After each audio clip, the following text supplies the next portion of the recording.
open. You are all welcome. Today, we members of the ANC were supposed to be having a workshop, a training that is supposed to start at 10. And I know for the fact that we are supposed to attend, but I think, honorable members, because the Minister has already requested me to attend that training,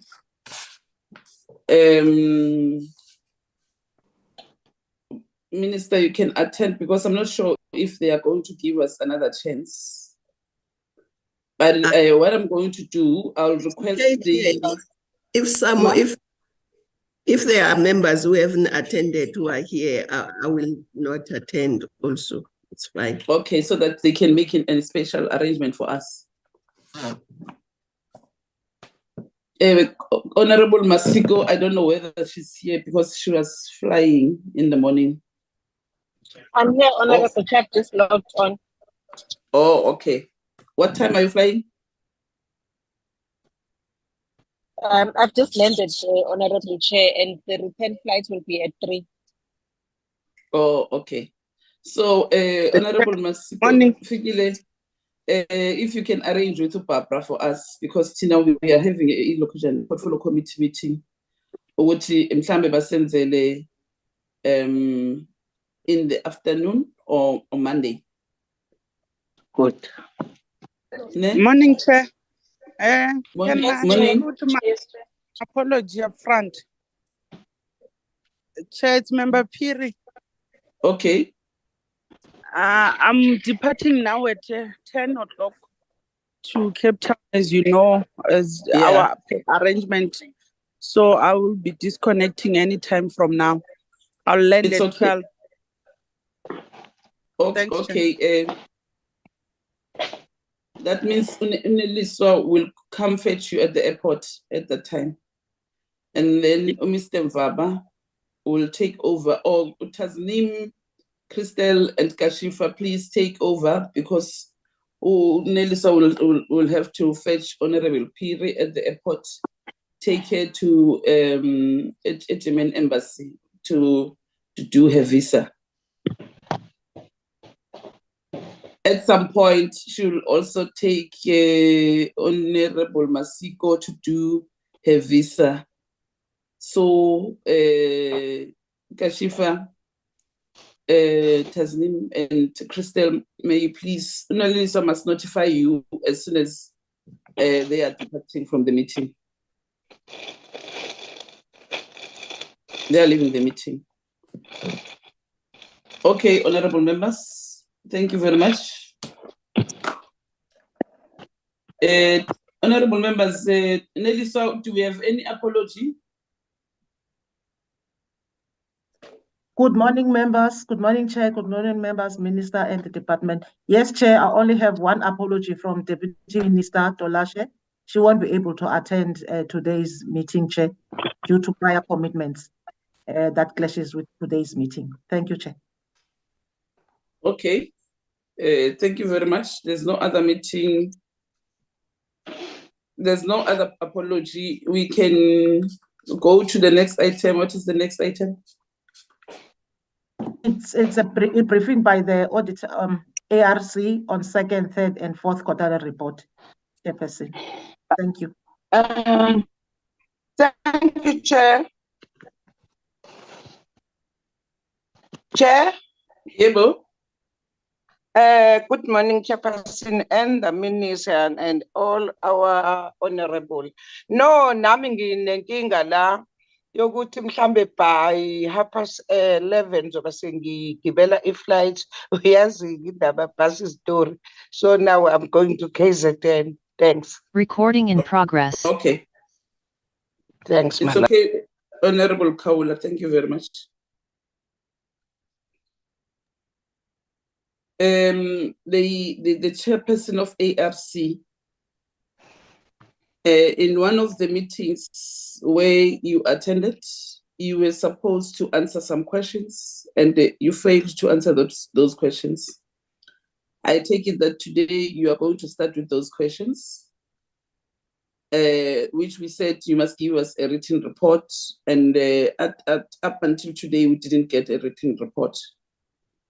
So if you may start with those ones, over to you. Good morning, honorable members, Minister, Deputy Minister, and officials of the department. Chair. Was it you, Gratitude? I don't seem to remember. I don't seem to remember, it's not you. Chair. No, there's one of the departments, I think it was Sipho or Roman. There were questions that were raised in the meeting, and he was supposed to respond to those questions, not you, Gratitude. Where is Sipho? No, Vusi Shongwe. Yes. Yes. Where is he? Can you start with him? Yes. Thank you, Chairperson. It's Vusumuzi Shongwe. The chief. Oh, ngiyaqolisa. I think like Chairperson, are you able to see me now? Yes, yes, thank you very much. Thank you, Chair. Chair is Vusumuzi Shongwe, the head of internal audit in the department. Yes, the report which I promised is one of the packages that it was included in the information that was processed last week. I think it's a report on the appointments. Is processed. Okay, can you present it? Yeah, present this. Okay, Chairperson. Let me open it. Yeah, but memory I'm good. Yeah,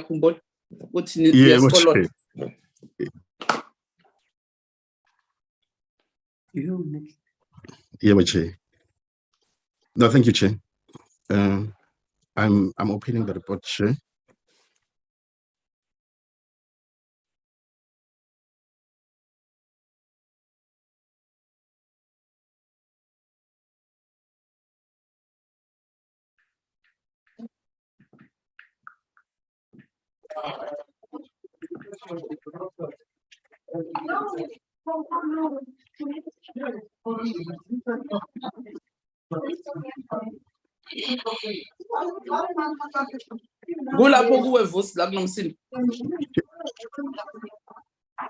Oh, ungathi Chair, athi ngizobatshela because some office wethu we are able to hear each other next to each other.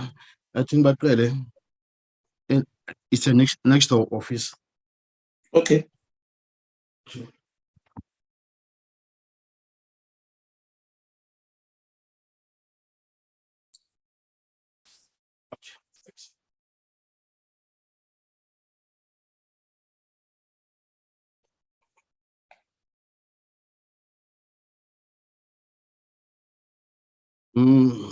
Chairperson, just a minute. I'm retrieving it from the external drive.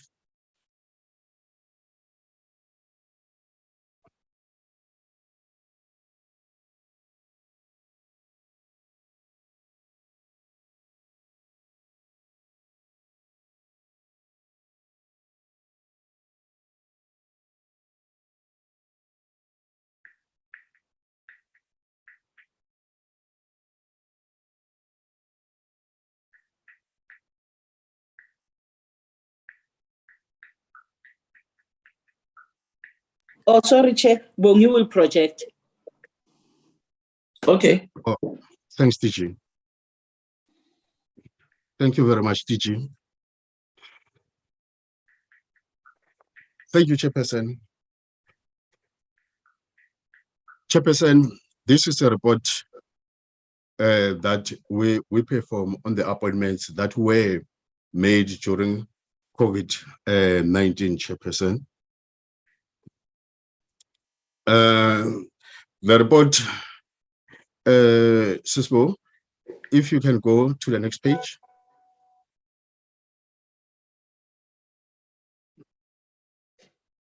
The next page, Sisbo.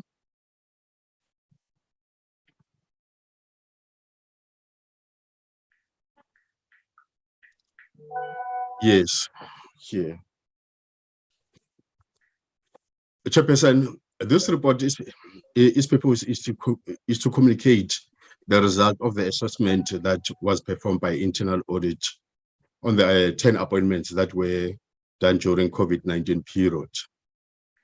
The objective of this assessment was to confirm the details of each position filled during COVID-19, assess whether the appointments, process and procedures fell within the legal prescripts, confirm the composition of the selection panel, confirm whether the positions were advertised, and determine to a certain extent the veracity of the alleged claim of nepotism in one of the positions that were advertised. So let's go to the next page. Next page. Let's move. Mamela Vusi, Chair. Please be specific on the positions that Chair. we queried that day. Yes, Chair.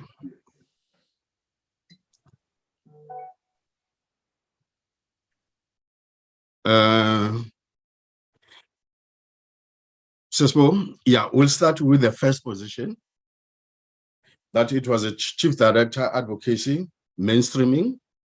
It had a reference number D002-2020.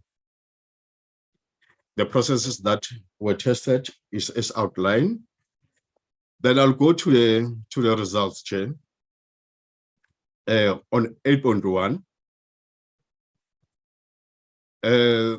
as per the information provided, the Deputy Director, Human Resource Policy and Planning, the position was transferred as a vacant post from the Department of Social Development. However, the date as to when it became vacant was not specified. We've got annexures to the report to that effect, Chair. The post on the approved establishment was in the approved establishment, as well as on the startup structure of the department, Chairperson, which was approved by the Executive Authority on the 14th of October. The post was authorized by the Executive as one of the core identified vacancies on 12 December 2019. We couldn't find evidence that the job evaluation at the time was performed for this particular post, as the information was not provided for audit purposes. The name of the position, salary, and the program is correct. We confirm it is as per the organizational structure and on the advertisement, and as well as on the appointment letter that was signed. The funds for the post were confirmed by the CFO, even though the position was the funds at the time were not confirmed. We couldn't find that they were confirmed by the CFO at the time. Then we're coming on advertisement. The approval to advertise the position was granted by the then Acting Director General, Umis Chabalala. Vusi, Chair. Please go back to what you were saying about the files in the CFO. Go back to that one. Oh, it's 8.1.5 is the fund, is the funding. The fund. The funding. Oh, okay. The funding of the particular position. Normally, right. What normally happens before. Should I continue, Chairperson, or just elaborate further on that point? Elaborate on that point, please. Thank you, Chair. Chairperson, the process is that normally before we advertise a particular position, the CFO needs to confirm that this particular position is funded and there are funds available to fill that particular post. But however, in this instance, we couldn't be provided with that assurance from a documentation which proved that the CFO confirmed that there are funds available for that, to fill that particular position, Chair. Then moving to the advertisement, Chairperson, the approval to advertise the position, as I've indicated, was approved by the then Acting Director General, Ms. Chabalala. Was approved on the 10th of December 2019. And the Deputy Minister, the former and the late Deputy Minister, Prof. Hlengiwe Mkhize, recommended on the 11th of 19 and approved by the executive authority, the former minister, Ms. Maite and Nkwane Mashane, on the 12th of December, which was before the advertisement was made on the 22nd of 2019. The advertisement was made in the City Press as well as in the GPSA vacancy circular, was made on the 10th of January 2020. The reason why the posts were advertised is because the department wanted to advertise before the annual closure of the department.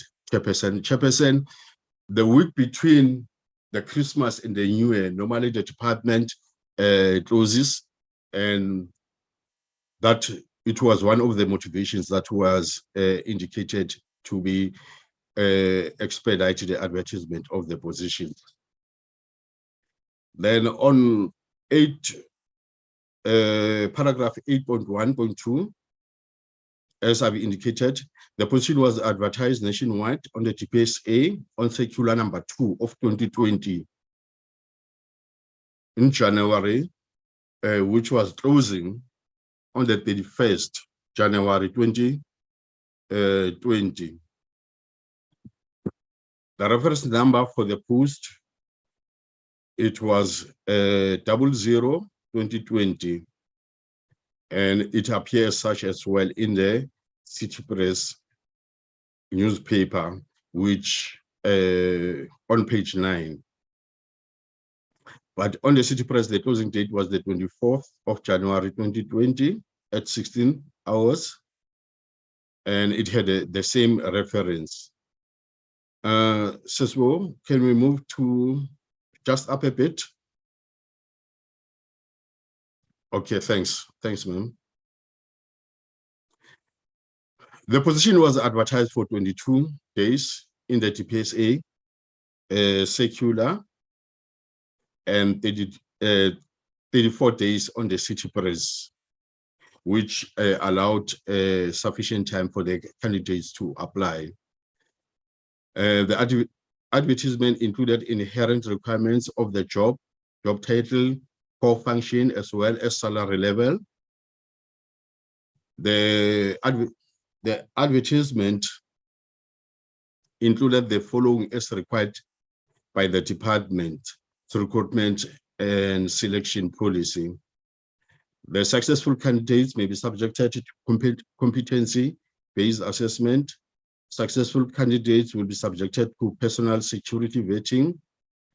The advertisement did not include a criteria for successful candidate to be appointed on a probation of 12 months, as normally is a standard in the department, or rather in the government. The gap identified on the advertisement criteria as per the advert and the recruitment and selection policy. What is documented on the policy is not what's happening. specifically the requirement indicating successful candidate will be subjected to security clearance process and probation of 12 months on the advert is done on the advert as required, but it is recorded in the appointment letter. The police needs to be updated and aligned to the GPSA advert requirement and standard operating procedure. Basically, it's a policy gap that we identify here, Chairperson. Then coming about the selection committee. The selection panel consisted of 4 members, which was approved by the minister on the 5th June 2020. 1 panel member was selected to be the chairperson of the selection panel and was is employed in the department. 3 other panel members were selected from other government departments. On 8th July 2020, the executive authority appointed the DDG tourism, Ms. Rampele, the initial panel member, to be the chairperson, not the employee of the department of the selection panel, to replace Ms. Annette Grisel, who was the employee of the department of the time as a chairperson. Basically, Ms. Rampele replaced Ms. Grisel.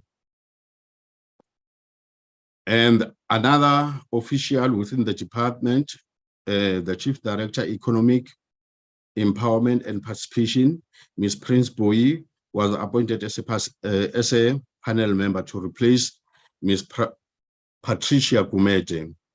The reason for the replacement is not documented. Therefore, we could not confirm why there were changes in the initial selection panel. The recruitment policy of the department is silent in terms of the detailed process of changing of the initial selection panel, Chairperson. Just up a bit, Sesbungi. Yes, thank you. The initial members were employees of a grading higher than the position of the Chief Director and mainstreaming, as required by the policy that the selection panel should consist of the people of the same grading and above. According to the approved submission of the selection panel, Dr. Annette Grisel was selected to be the chairperson of the selection panel and was subsequently replaced by Ms. Rampela, who is a Deputy Director General at the Department of Tourism. Were both selected as a selection panel. The shortlisting process of the application was conducted on the 1st July, and all appointed selected panel members conducted the shortlisting process. Confirmation for the shortlisting process done by the appointed was done by the appointed official. Basically, we confirmed that all the officials who participated were appointed. Then Dr. Annette Grisel and Ms. Patricia Gamete were not part of the shortlisting process of the application that took place on the 1st July 2020. Instead, Mr. Prince Boyi and Ms. Rampele were part of the panel. Therefore, due to the above statement, it is evident that there was a change made on the composition of the panel selection. There is proof that change made to the composition of the selection panel was approved. Selection panel was adequately and representing women. That is the three panel members. 2 of the 3 panel members were women. All selection committee members signed the declaration of confidentiality and disclosed the vested interest on the day they were performing the shortlisting, which is the 1st July 2020, which was the date the candidates were shortlisted. However, panel member Ms. Prince Bowie and Ms. Charlotte Lobe signed the declaration form, but did not declare whether they know the candidates or not. Therefore, 2 of the 3 panel members did not properly declare, and there was no documented reason as to why these members did not declare properly.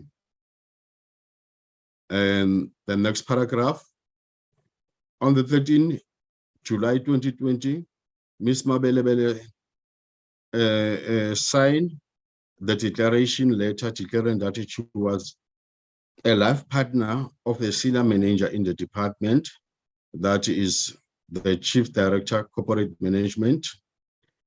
She declared prior to being interviewed and appointed. And as well as in this case, our recruitment and selection policy is also silent in terms of candidates disclosing their relationship status with the official in the department. Rather, let me put it, it was at the time, Chair. The HR representative, Ms. Lizima Bunda, signed the declaration form. Chair. If I may ask, yes, is there no clear guideline from DPSA in terms of recruitment policy?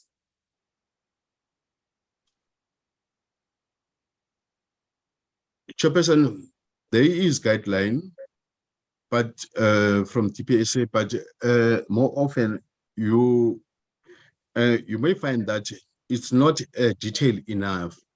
It may, giving an example, indicate that the panel members must declare their interest or any relationship with them, where else, but it's silent in terms of the candidate, whether is the candidate required to declare the interest. Chair.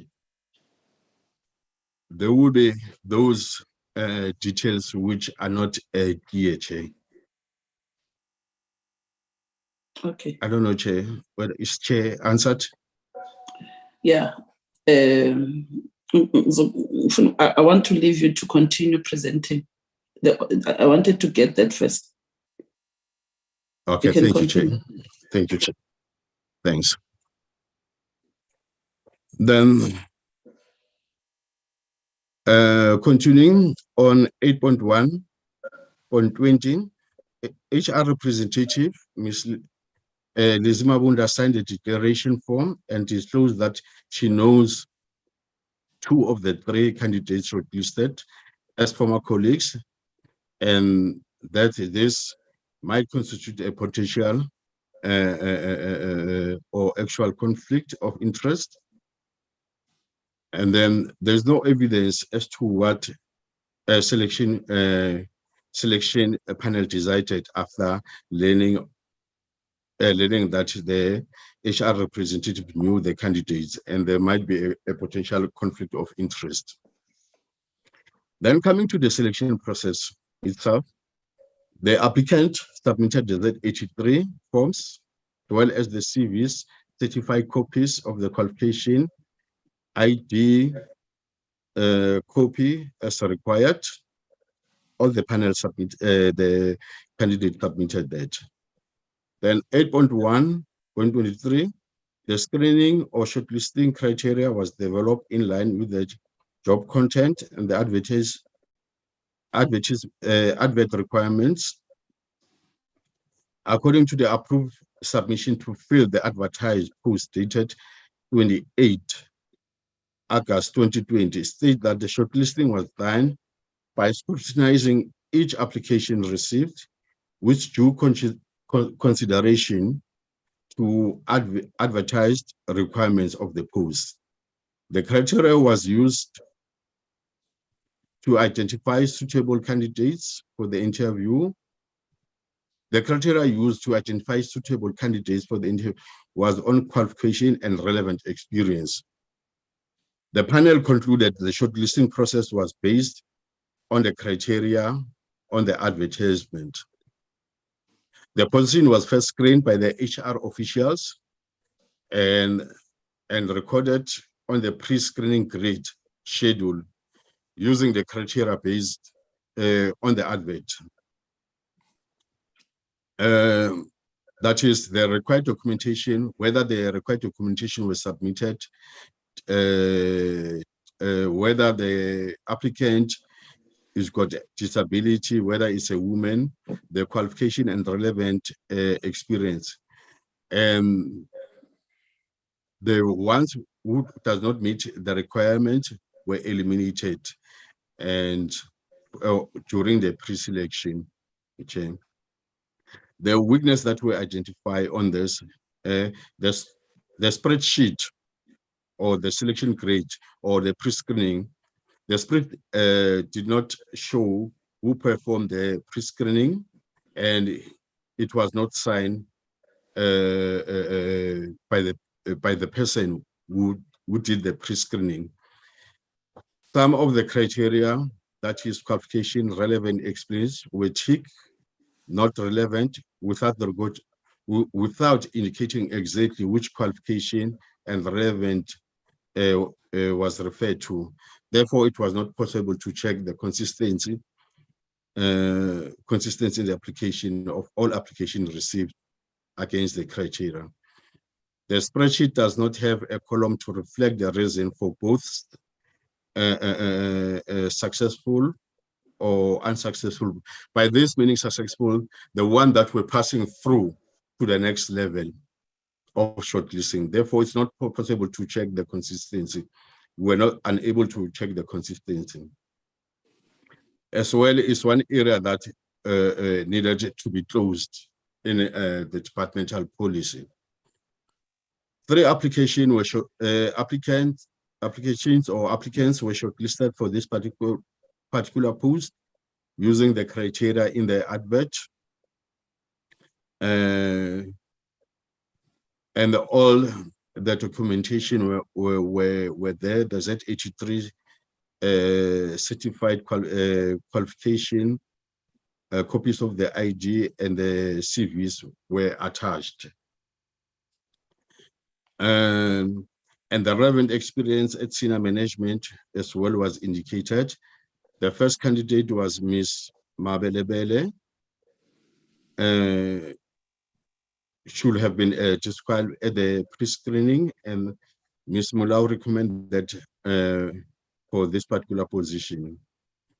The shortlisting confirmation does not adequately address the shortlisting process followed, even though the shortlisting criteria score the ratings are indicated.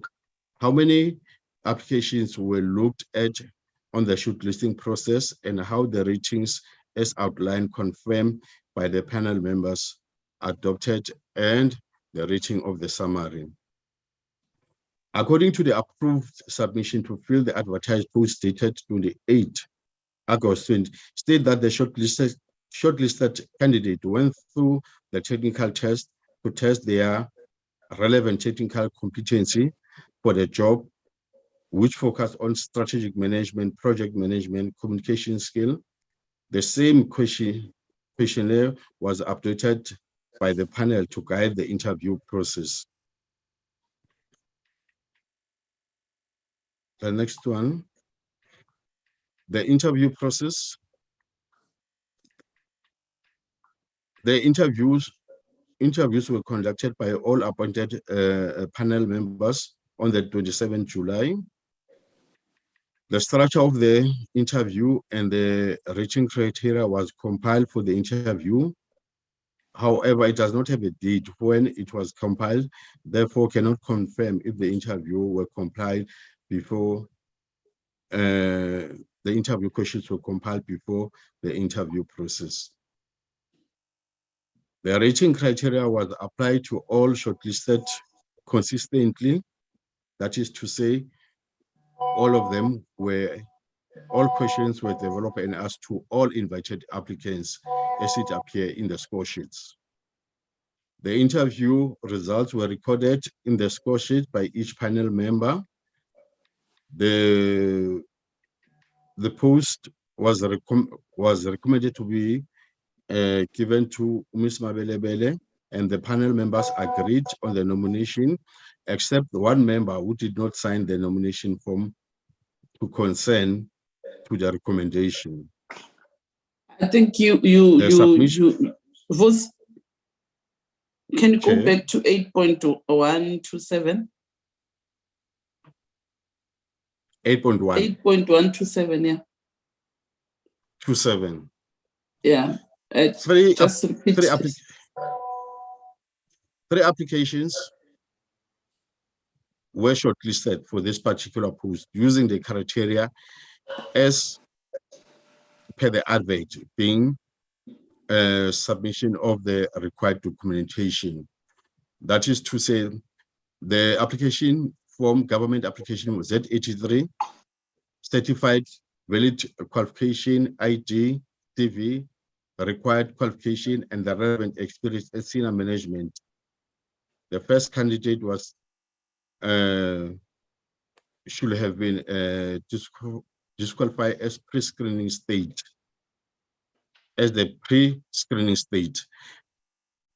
in accordance with pre-screening, and Ms. Mulamu be recommended for the appointment of this particular position, Chair.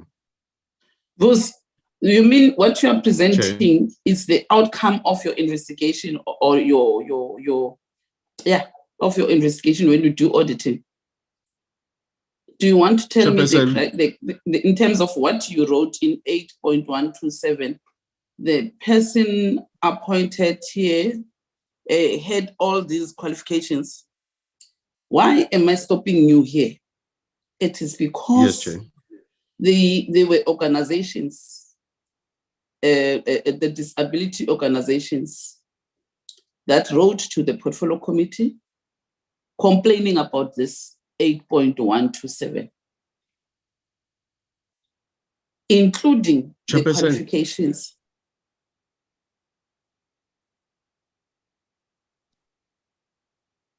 Chairperson, this is the results of the pre-screening that was conducted then. Or not according to your audit? No, not according to me. Oh, I thought that this is your finding. No, Chair. Okay. All right. Okay. Can we continue? Yes. Yes.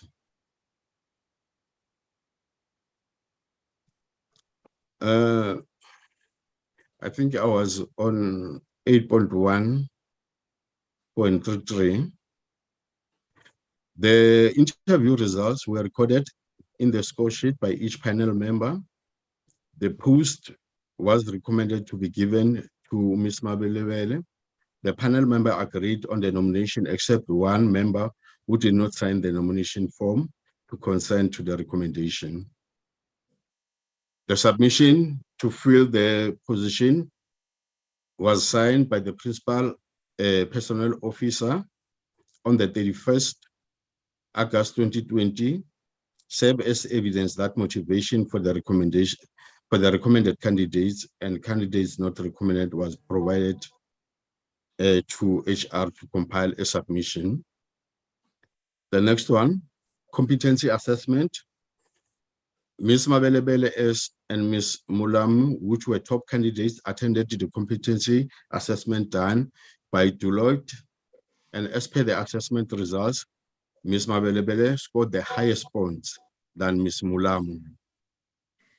Then on security clearance and reference check, Ms. Mabelebele was screened on a criminal record verification by South African Police Services. Qualification was verified by SWACWA, and the previous employment verification through reference checks were conducted, excluding financial standing and citizenship verification. Based on the results, qualification and reference checks were successful. The results were positive. Then the next page. Recommendation, then the recommendation for approval. The recommendation made by the selection panel to appoint the candidate, Ms. Mabelebele, was approved by the executive authority, the former executive authority, on the 9th September 2020. And even though the DG advocate, Maluleke, and the deputy minister, the late Prof. Tlengwemkis, didn't support the appointment, it is not clear as to why the executive authority considered, it is not clear as to whether the executive authority considered the comments made by the DG and the department and the former deputy minister, and or met DG, with them to get. What you are saying is DG did not approve the recommendations made. According to the submission, the DG did not support the recommendation, Chair, as well as the former, the late former minister did not support. According to the submission, yes, the recommended. So how was this candidate person appointed in the department? If the DG and the minister did not approve? The minister approved the process of a submission, the approval. It goes to the DG. In this case, it went to the DG, who did not support the recommended. Then it went to the deputy minister, who also concurred or did not support the appointment of the recommended candidate, and the minister approved. Yes, Chair. The appointment letter of Ms. Mabelebele was signed by the Director General on the 8th of September, after the approval was granted by the executive. Ms. Mabelebele accepted the offer and signed the acceptance letter on the 21st September 2020 to assume the duties on the 1st November 2020. No wonder nje disability branch.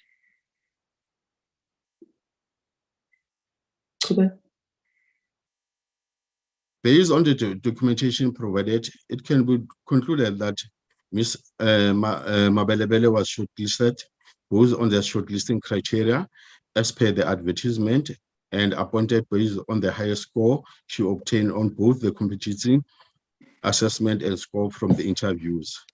However, from us as internal, we cannot conclude that her qualifications were relevant to the required qualification.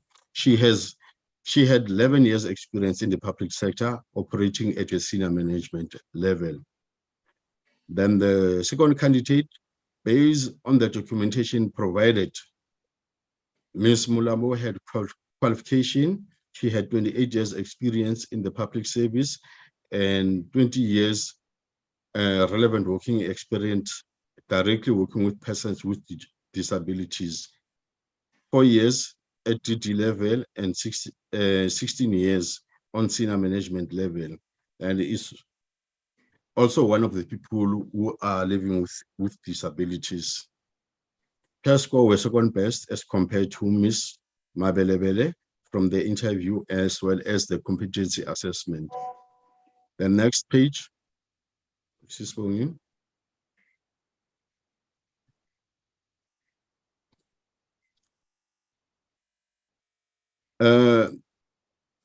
From internal audit, it was not clear why affirmative action was not applied in this instance, as Ms. Mulamo had a disability and she was currently occupying a position of the Director Services to Persons with Disability from 2004 to date. To date is 2020 during this. While Ms. Mabelebele is not living with disability and her experience is not is not directly relevant to the position. Affirmative action was applied on a position of a director outreach, whereby a white male scored the highest points than another Mr. Mkwende, whom scored the second points, and Miss Duan, whom scored the third highest points. Ms. Mkwende, as Mr. Duan, ended up being the two candidates whom were selected by the selection to go on the competency assessment, excluding Mr. Fori due to affirmative action. And Mr. Mkwende was appointed. Affirmative action should have been applied to this particular position, considering the advert stated that the persons with disability will be prepared. Our recommendation, Chair, what we recommended at the time was that the matter should be referred to Public Service Commission for further investigation, because we noted that as internal audit, we are the specialists of the process, not on who should be appointed, who should not be appointed chairperson. Then let's move to the next one. Is a Chief Director, National Youth Program Reference. So what is the status, Vosna? The status, regarding that particular position, the DG indeed referred this particular matter to the Public Service Commission, and then the Public Service Commission investigated the process, and the conclusion, although I've not seen it, but my understanding is that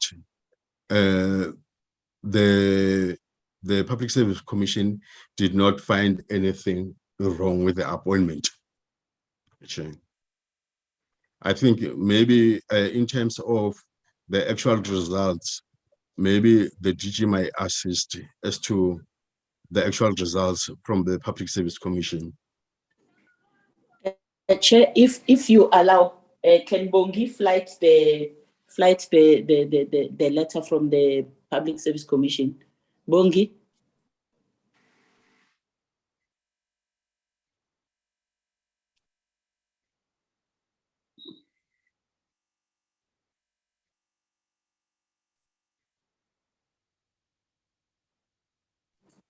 Bongi? Yes, DG, I'm sharing.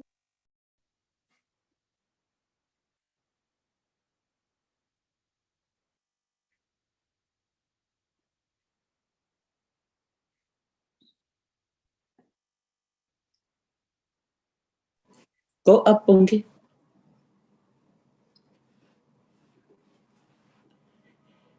Chairperson, as you can see, they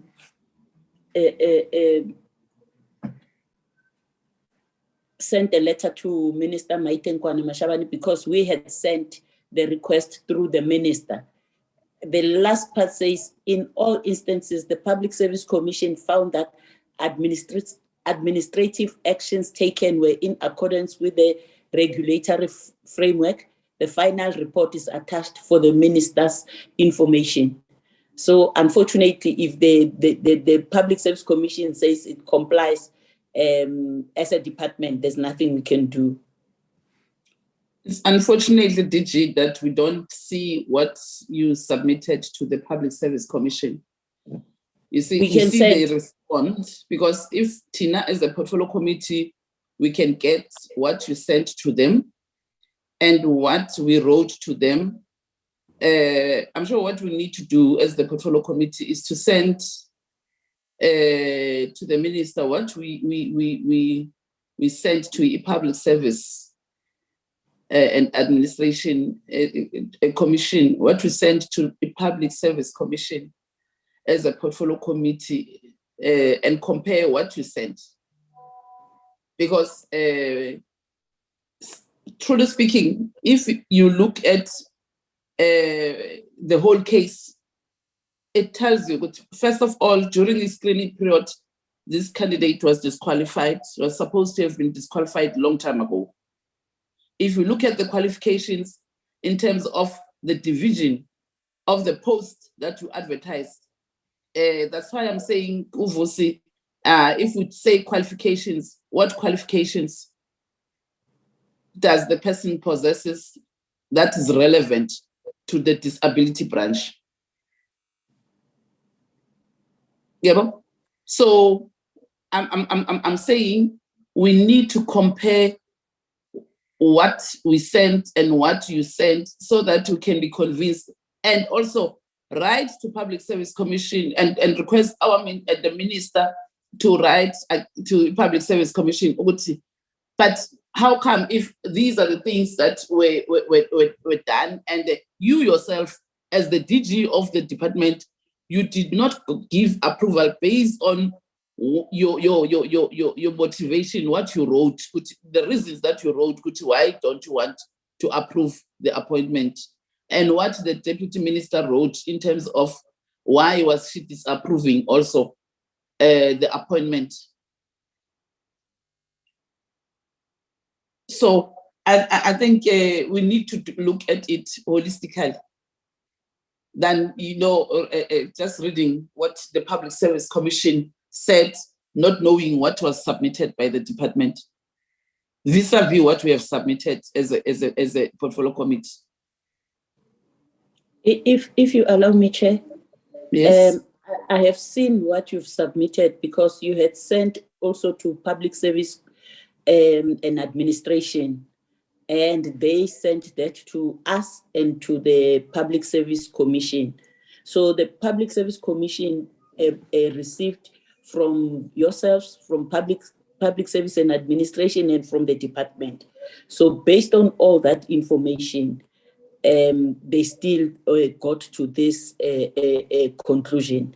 So yes, a minister can write again to Public Service Commission if she thinks maybe there's something else that they will reach a different conclusion. But what I wanted to say is that I'm aware of what you've sent to the Public Service Commission, but also to the department, because you had sent to the Department of Public Service and Administration also. Thank you, Chair. Yeah.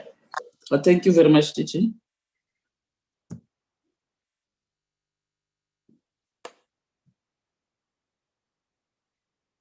Oh, Vusi, you can continue. Bongi, remove this one and go back to that flag, to that.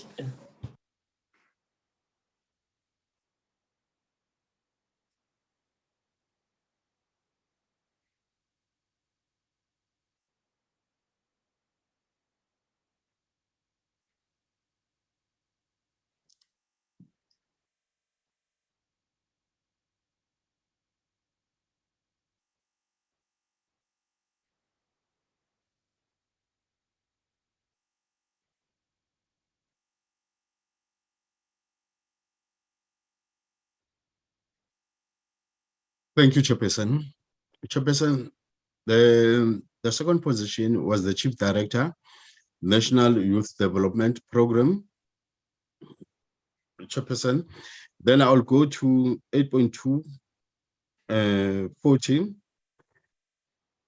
As per the information provided by the Deputy Director, HR, Police and Planning, the post was transferred as a vacant position from the Department of Social Development. However, the date as to when it became vacant is not specified. The post is on the approved establishment and the setup structure of the department, which was approved by the executive. Chair, if you may allow, maybe the first part on all the position, if I may skip that the position, then yeah, the post was authorized by the executive as one of the core vacancies on the 12th December 2019. However, the position was not included in the list of vacancies on the submission, which was compiled by the Deputy Director, HR Planning on this. 2nd December, and supported by the Chief Director Corporate Management, was included, and it was included, I think it's an omission, and it was supported by the Chief Director Corporate Management on the 3rd December. The reason for omitting the position is unknown. The error was identified by the Acting Director General, Ms. Shabalala, on the 10th December 20, when she was recommending the submission to the next level by commenting that the post of the Chief Director Youth be added. The former Deputy Minister approved the submission on the 11th December 2020, and it was approved by the Executive Authority on the 12th December. Initially, this particular post was not included in the list, but it was subsequently added. There's no evidence that a job evaluation was performed for this particular post, as the information was not provided for the audit process. And as well, in this particular post, the position name, salary level, program is correct, was found to be correct on the structure and on the advertisement and on the signed appointment letter. The funds for for this particular position were not confirmed as well by the CFO. However, on the approved request to fill the vacancy, which was signed on 11 August 2020, the funds were confirmed to be available.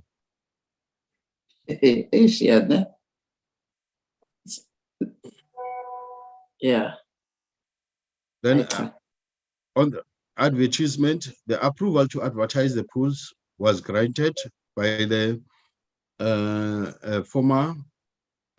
the Acting Director General on the 10th December 2019, and the Deputy Minister on 11 December 2019, and it was approved by the Executive Authority on the 12th December 2019, which Julicio, it was before the advert was placed on the 22 December 2019 on the City Press, as well as in the GPSA vacancy circular on the 10th of January.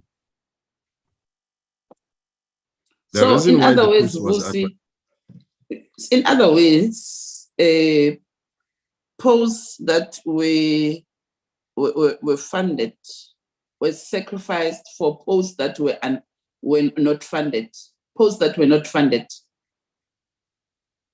And the question is why? Person, because as internal, we didn't go to check to that. We only looked at whether in that submission, whether the funds are confirmed or not, as a norm that the funds are confirmed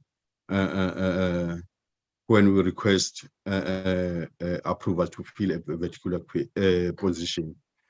As to whether posts which are funded were sacrificed, or fines were taken from other position, the review didn't look into that, Chair. Why didn't you look at it? Because I get it. So Nina, you are giving us a shady report. You don't do thorough audit, or you are working as we are doing friendship things. Because Vusi, if you are doing your job correctly, you are supposed to make recommendations to the department so that they are able to correct what is not correct. And it's your responsibility to make follow-ups. And by now, you should be saying to the portfolio committee, the status now is this thing. If policy has been corrected, These are things that they have done after the recommendations that you have done as the Audit and Risk Committee. So if Nina, you don't do your job thoroughly, then the department is always right. Chair, if I may be allowed, Chair. Okay, DG. The post of Chief Director RPD, Rights of Persons with Disabilities, and the post of Chief Director National Youth Development, they came with their budgets from when they were transferred from the respective departments, because they came, RPD came from Social Development and the youth one came from Presidency. They were vacant, but they sent them with their budgets. So no budget was taken from another post.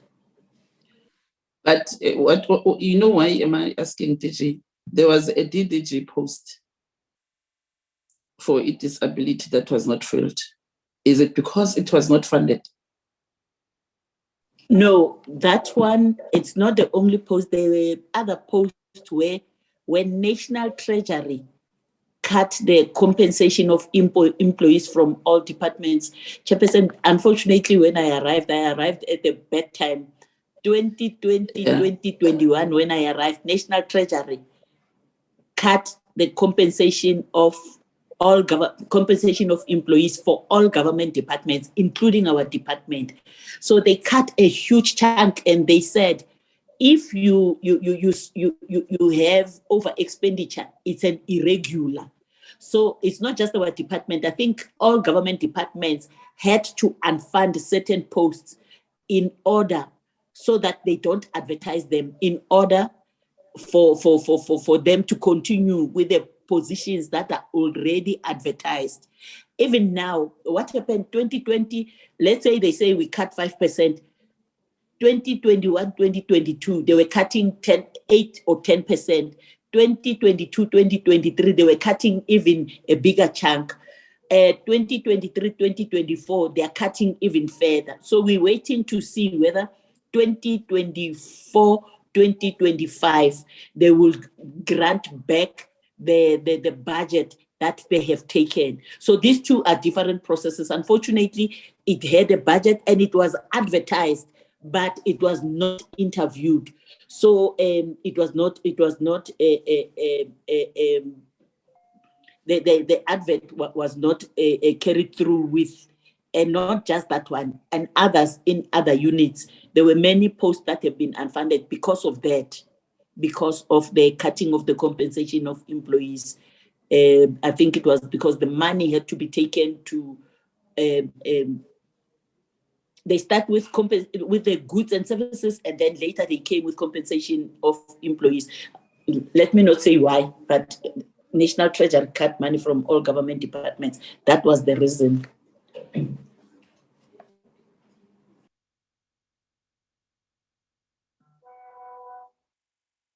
Okay, Vuskule. Thank you, Chair. Chair, the position was advertised nationwide. It was advertised on the TPSA circular, circular number 2 of 2020 on the 10th of January with a closing date of the 31st January 2020. And it has a reference number 003-2020, and it was also advertised on the City Press newspaper on the 22nd December 2019, with a closing date of the 24th January 2020 at 16 hours. It has the same reference number as the one in the circular.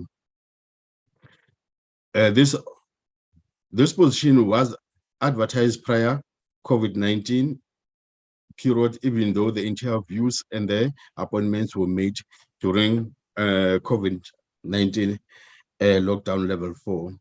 Interviews were held on the 27th July 2020, and the approval to fill the position was granted by the executive authority on the 14th August 2020, 2020. The post was filled on the 1st September 2020. The next page, the duration. Minister and DG and honorable members, when I look at this report, it has 76 pages. And we still have to deal with your APP and your third quarter report. So I'm trying to think how best can we deal with this report and also be able to finalize your APP, because that's what is important.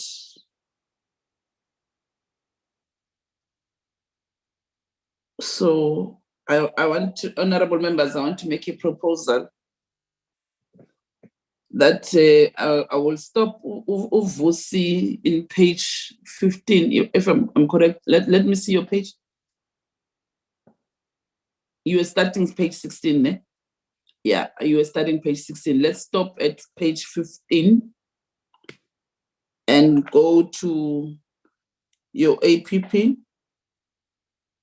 and deal with the quarterly reports that you were supposed to have gone and corrected and presented to the portfolio committee.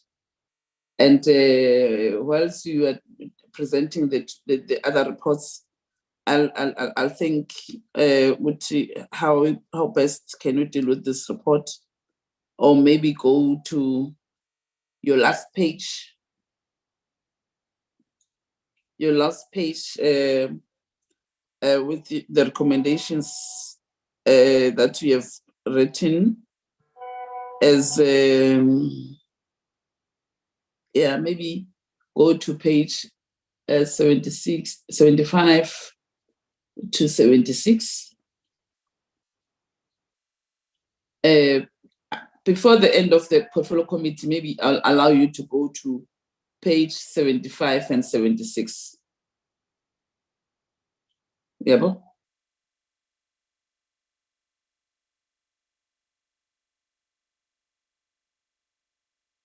Yeah, 75 and 76. So that at least we are aware on what recommendations have you made, and then make another day. If time is not on our side, we'll then call your committee again to come in and make a presentation, so that today we must finish the third quarter and the APP, the quarterly reports and the APP. Honorable members, that is my proposal. Can I get hands from honorable members? Bonnie, Honorable Bonnie. I support the proposal, Chair. Thank you very much.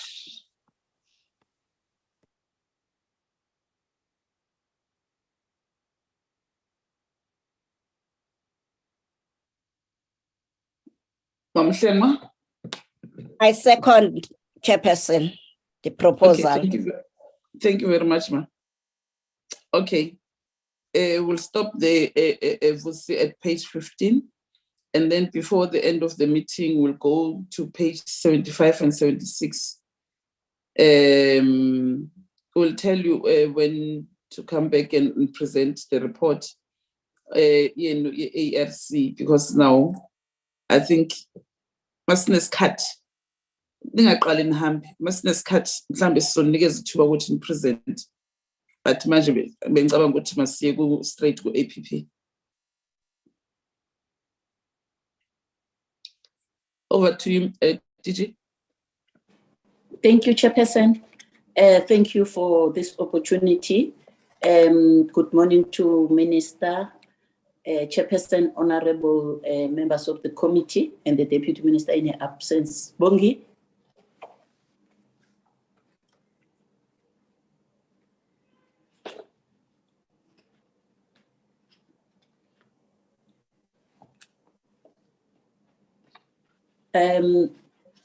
Chairperson, the presentation will be as follows. Part A is strategic focus and program achievements as per second to fourth quarter performance information report. Part B is departmental performance information. Part C, governance. Governance is attached as an annexure. Part D, human resource management report will be presented by Chief Director, Corporate Management, and then financial management report will be presented by Finance, the acting CFO, Mr. Llewellyn Low. Bongi, I can't see the presentation. Can members see the presentation? I forgot.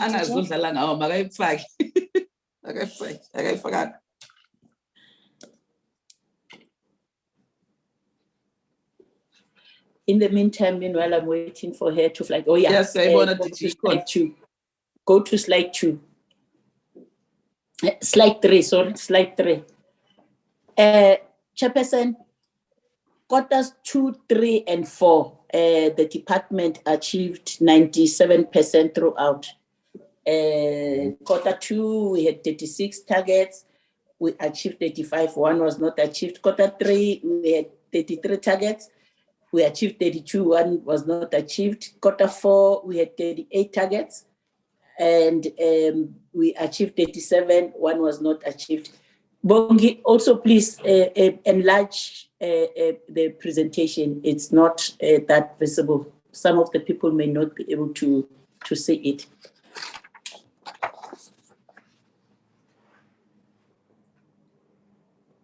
Yes, please go to B.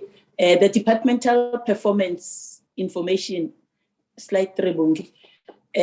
Overall performance of the department in relation to the set quarter 2 targets outlined in the 2020-2023 annual performance plan. There were 36 targets planned for quarter 2 and 35 were achieved. 1 was not achieved. As you can see that 36 is 100%, we achieved 35, 97, and 1% was not achieved. I will not focus on what we have achieved. I will focus on what has not been achieved so that we can be able to indicate and give reasons why we have not achieved what we supposed to have achieved. Next slide, Bongi. Program 1, administration. Out of 7 targets planned for the second quarter of 2022-2023 financial year, all targets were achieved. Let's go to the next one. I will skip because I will focus on those that we have not yet achieved. So can we go to slide 10? Program 2, mainstreaming women's rights and advocacy. Out of 10 targets planned for the second quarter of 2022-2023 financial year, all targets have been achieved 100%. So I'll skip and go to program 3.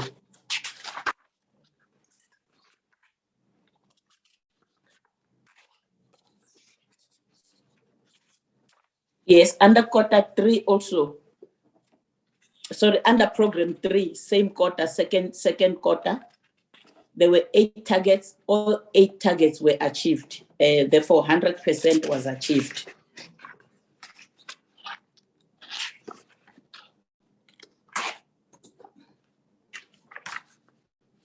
Program 4 on mainstreaming youth and persons with disabilities and advocacy. Out of 11 targets planned for the second quarter of the 2022-2023 financial year, program 4, 10 targets were planned, 1 target was not achieved. Therefore, they achieved 91% and 9% was not achieved. Can you go to the slide which shows slide 36? The target that was not achieved is the target that talks to one draft evaluation report on the implementation of the white paper on the rights of persons with disabilities, the inception report developed. However, the challenge is that as a department, we partner with the Department of Planning, Monitoring and Evaluation to do certain reports that we both have to do. They have to focus on others and we have to focus on disability or women or gender-based violence. So when we agree that we're going to partner, we will give a budget. For example, let's say we'll give them 600,000 and they also contribute 600,000 and then they go on tender. They were not able to get responses on the tender. So we couldn't achieve because the draft evaluation was not conducted. However, in terms of corrective measures, we ended up requesting that we do not partner with them so that we go through the HSRC so that the HSRC can assist us. So this is the only target that was not achieved. Thank you, Chairperson. Quarter 3, Bongi. Under quarter 3, the overview performance of the department has indicated that it was 97%. I'll go straight to administration program 1. Out of 5 targets planned for the third quarter of 2022-2023 financial year, administration has achieved 4 targets and 1 target was not achieved. So they achieved 80% and did not achieve 20%. Can you go to the slide where they did not achieve, Bongi? The vacancy rate. We experienced a lot of people resigning because they're getting promotions in other government departments. For example, 2 directors from IR, the other one got a chief director position at DHET, at the Department of Higher Education and Training, and then the other one at DSEC, but also there were other posts that are not SMS where people were getting appointments in other departments. So it made us to be above the 10% that we had targeted ourselves, that we will not have a vacancy rate of above 10%. So we had a vacancy rate of 11.2%. Let's go to program 2. Yes, Chairperson. Yes, Chairperson. In your department, do you have a labor relations office? It was not created, but it has been created now. When I arrived, Chairperson, it was not in the structure of the department. Hence, we appointed a labor relations person on contract. However, now that DPSA has created positions for us, they have created a deputy director labor relations officer. We didn't have before. Yes, but now it has been created. Yes. All right. So that one was not contributing, Chairperson, to the vacancy rate because it was just not there. Okay. Thank you. Under program 2, mainstreaming women's rights and advocacy, there were 9 targets set and 9 targets were achieved. So they achieved 100%. Can we go to program 3?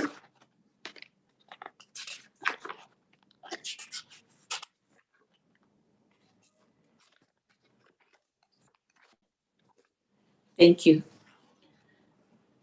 Under program 3, third quarter 2022-2023, there were 7 targets planned and 7 targets were achieved. So they achieved 100% of their planned programs.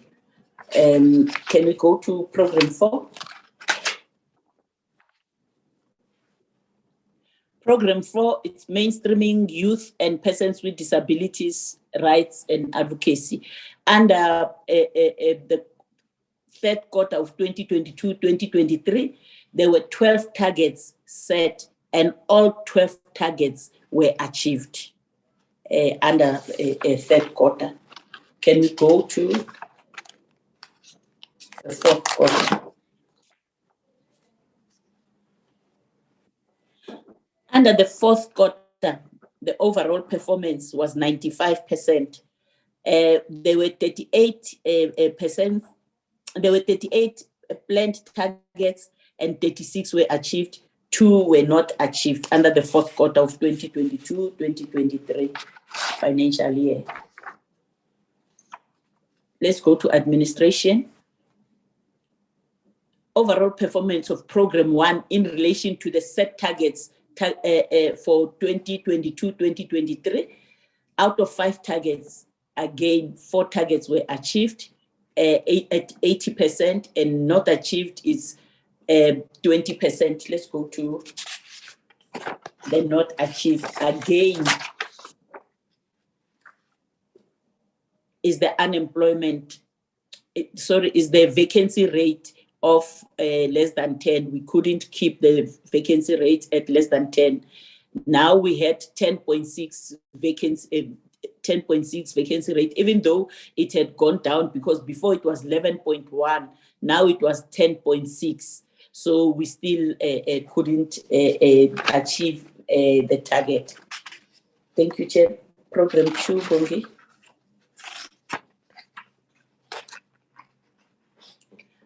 Program 2, quarter 4 of 2022-2023, they achieved 100% of their targets. They had 13 targets and they achieved all 13.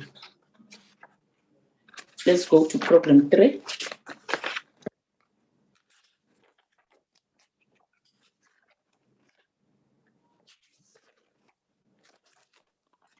Thank you, Chair. Program 3, quarter 4, they also achieved 100%. They had 9 targets and they achieved all 9 targets. Let's go to program 4.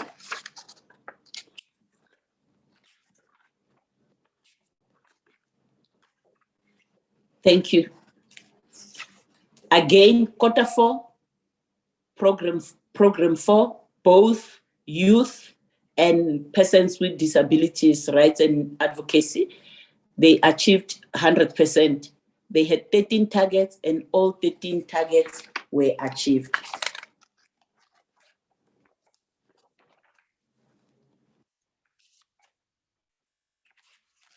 Thank you, Chairperson. The risk presentation has been attached to the documents that have been sent to the Chairperson as an attachment. I will then request, we will go to program, sorry, to Part D. Part D, which is Human Resource Management Report. Thank you very much. I will request, Chairperson, that you allow me to call Mr. Mbazimashibiti to present the human resource part. Thanks, DG. Good morning, Chairperson. Honorable members of the Portfolio Committee, our Minister, colleagues. This is quarter 2, quarter 3, quarter 4 human resource oversight reports. And then we make note that human resource oversight reports are cumulative in nature and progressively add up for each quarter at the end of quarter 4 to constitute an annual report that is included as Part D in the department's annual report. And accordingly, the reports of quarter 2, 3, and 4 are progressive in nature and build on the reported data for the previous quarter. Thanks. Next slide. This is like we're saying the quarter reports is quarter 1. I mean, we're looking at quarter 2 and which quarter 3 and quarter 4 in terms of the approved positions. In quarter 2, there were 143. In quarter 3, there were 142, and in quarter 4, there were 141. And filled positions, quarter 2, 132, quarter 3, 127, and quarter 3, 126. I think DG indicated as in the natural attrition or the labor turnover as people resign, it reduces the number of positions in the post-establishment. And the funded vacancies, quarter 2 were 11, quarter 3 were 15, and quarter 4 were 15. So in between quarter 3, we feel, some positions that were vacant, but we're trying to fill them. The SMS vacancies, in which in terms of percentages were high, quarter 2 were 9.3% were below the 10% vacancy rate, but quarter 3 and quarter 4, they were above the vacancy rate, 11.9%, 11.9% respectively. And the vacancy, when we include also the non-SMS members in quarter 2, they were 7.7%, and then quarter 3 and quarter 4, they were 10.6, 10.6 respectively. And turnover rate, quarter 2, they were 20.6, it's little down 19.2, and then quarter 4, it went up again to 23.8%.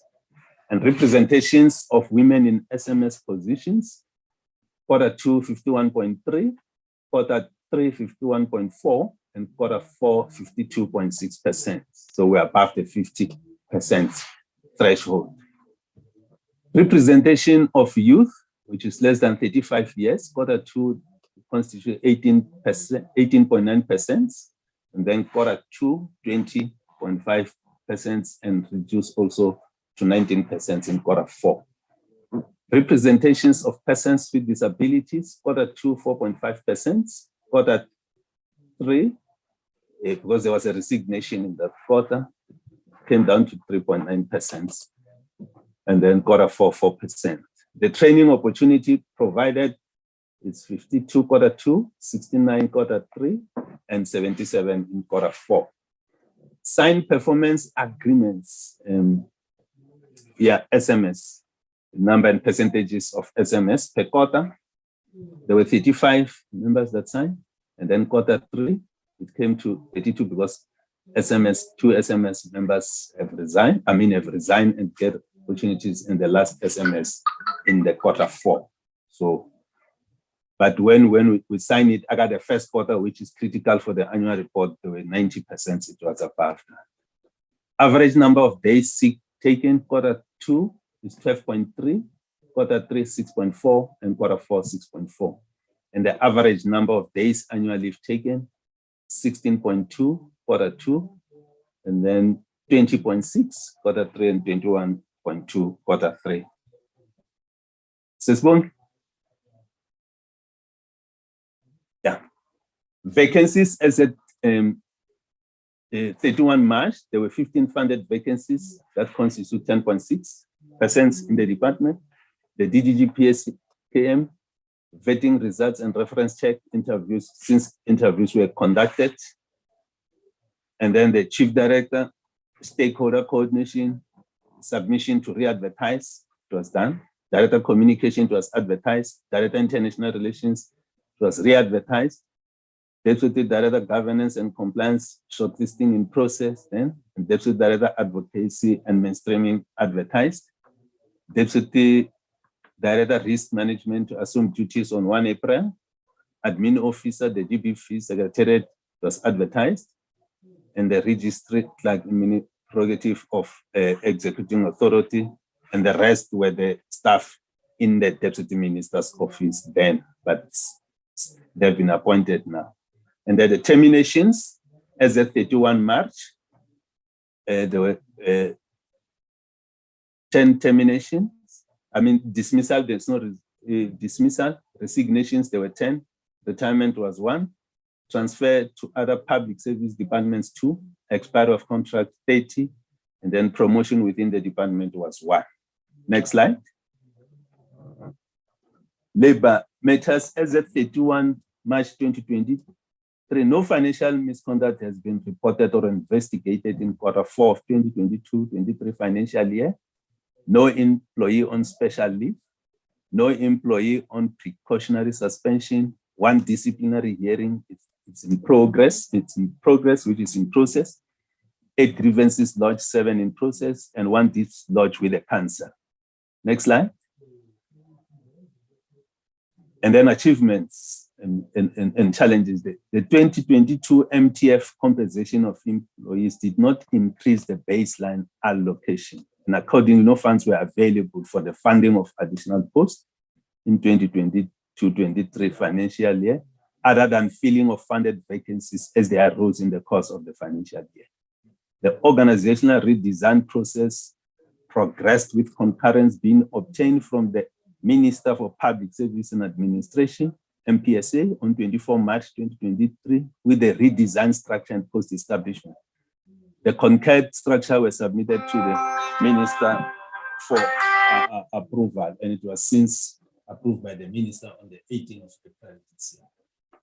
The revised structure makes provision for the creation of additional 18 posts that realize from the reprioritization of funds under office accommodation. These savings have been reflected in an increased COE 2023 COE, which is compensation of employees' baseline allocation with effect from 1 April 2023. The vacancy rate of 10.6 is above the annual target of 10%. This can be attributed, among others, to vacancies in the office of the Deputy Minister. Like we're saying, it's in the last financial year, but it has since been corrected at the Deputy Minister's office. The annual target related to the medium-term expenditure framework, which is your MTF human resource plan, was met by submitting the 4 human resource planning year 2 implementation reports. Next slide. 4 SMS members failed to submit performance agreement by 31 May 2022. That was the first quarter of the 2022-23 financial year. 1 member at salary level 15 submitted an invalid performance agreement. Engagement was done between the incumbent, the executing authority, which is the Minister, and the Director General. 2 level 13 members submitted late. The matter have been resolved. They've since been corrected. 1 level 13, which is a director, was in capacity leave, did not comply. There is a deed, so that is being mediated. So we appointed somebody to mediate on that one. Given the termination of this national state of disaster, prescribed COVID-19 restrictions have been lifted in the workplace, and the department has returned to normal work conditions with further further restrictions. Next slide, sister. Additional posts to be created. This is Director Human Resource Management, Deputy Director International Relations, Legal Admin Officer, Deputy Director Information Communication Technology, Deputy Director Labor Relations and Employee Health and Wellness, Assistant Director Social Cohesion, Assistant Director Evaluation, Assistant Director International Relations, Assistant Director Knowledge Management, Assistant Director Governance and Regulation in the rights of the persons with disabilities, Assistant Director Advocacy and Mainstreaming for rights of persons with disabilities, Assistant Director Economic Empowerment, Assistant Director Internal Control, which is in the CFO's office, and then Assistant Director Anti-Corruption, Ethics and Integrity Management, Assistant Director Communication, Assistant Director Operation Audit is in the Internal Audit Directorate, Assistant Director Supply Chain Management, Demand and Acquisition, and Assistant Director Financial Accounting. Thanks, Chairperson and members. Mazima. Chairperson.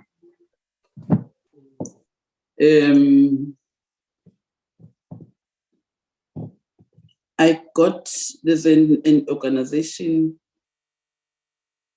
that called me complaining about a Chief Director Governance and Compliance, who was appointed by the department without correct processes. They say to the chair, this Chief Director Governance and Compliance, who was appointed by the department, the process is flawed. They say that person was appointed in May 2022. Again, they are saying that Chief Director appointed 2 staff, admin, personal aid, and the personal aids. And those 2 people that the person is appointed, sorry, I must not mix this one. The other one is the one for disability, the Organization for Disability, which is complaining about the person appointed. And the person appointed his daughter as his personal aide, and also another person as an intern, but those people, they are not content specialists.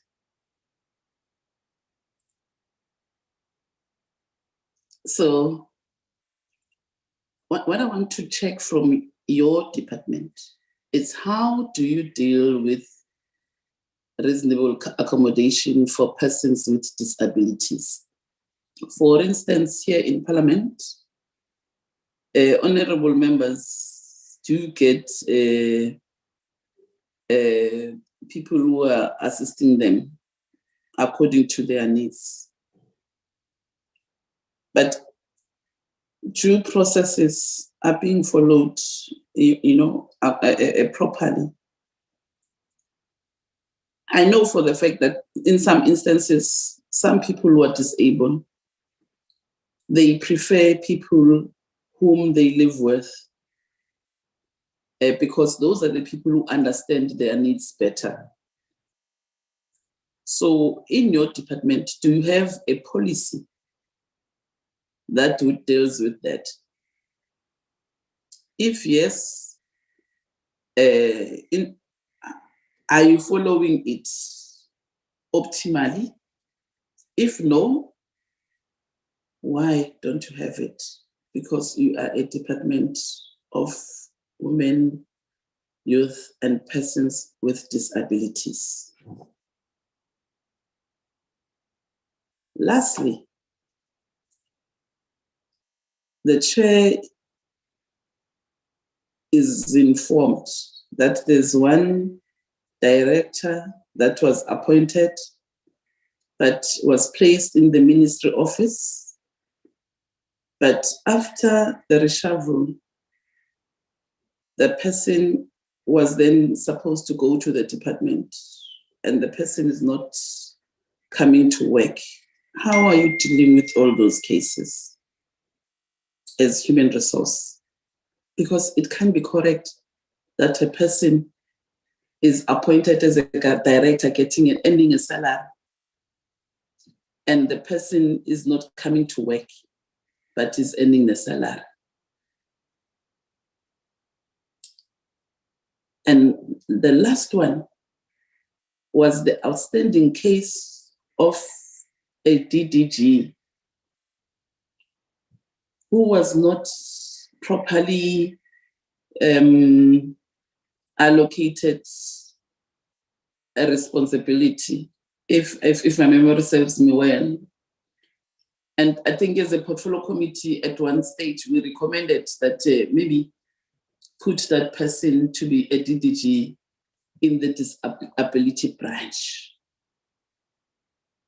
But we never got a report back from your side.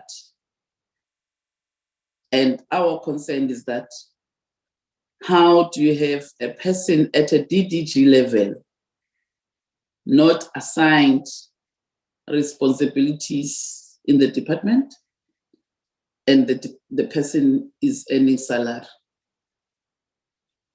we advise the department to guard against a situation whereby you'll be litigated and you'll be wasting money for government money, whereas there are other divisions that needs people to be appointed in. If you may respond on the things that I just raised now to you. And Bazim, Thanks, as the head of human resource, do you have a policy, you know, looking at the things that Zusi was raising? Do you have a policy, a recruitment policy in your department? And if you do have a recruitment policy in your department, why are you not filling posts and you keep on appointing contract workers? The last time when you were here in the portfolio committee, we raised an issue of you can't keep a contract worker for a certain period because you are raising expectations. Because what is happening in your department now, you are shifting those people. When the contract ends, you are shifting that person to another one, another post. And that's not how government works.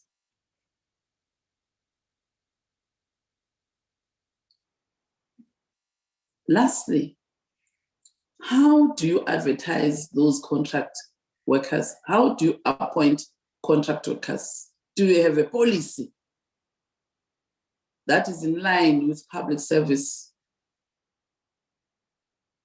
on appointment of contract workers? Because one, you are raising hopes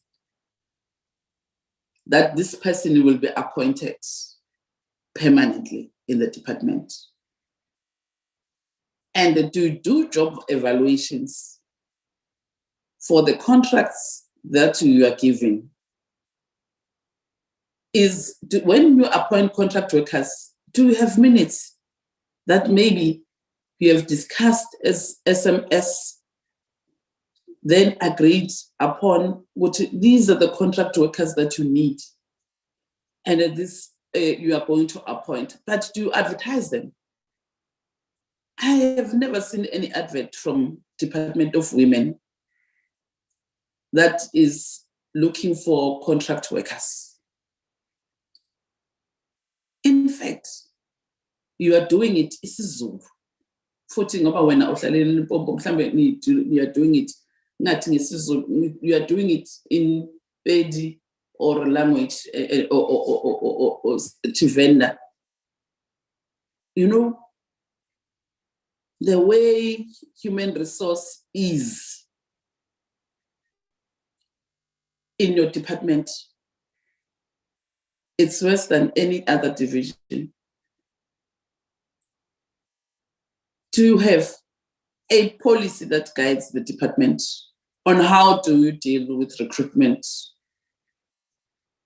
including a policy for contract workers, including a policy for persons living with disability on reasonable accommodation, so that out there, or even other people who are looking at your department, they can't say,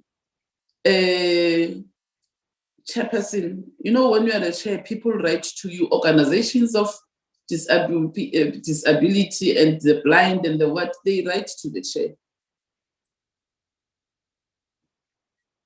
So it's important that when you are responsible for those services, you do things correctly according to policy. Because I know that in Parliament,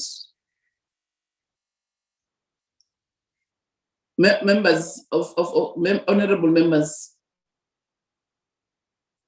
they are allowed to identify or people who are going to be their aides. So, and nobody has queried it because they identify people who understand their needs. Nina, as a department, how do you do it?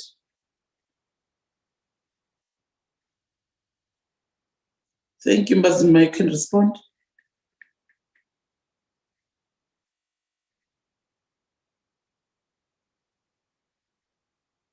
Thanks, Chairperson. I think you started with the Chief Director, Governance and Compliance. You got a call to say it was not properly appointed and all sorts of that.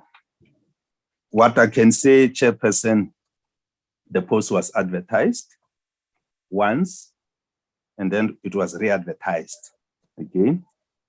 And then shortlisting was done by panel members, chaired by the DDG Shoki, and they eventually recommended a candidate for appointment.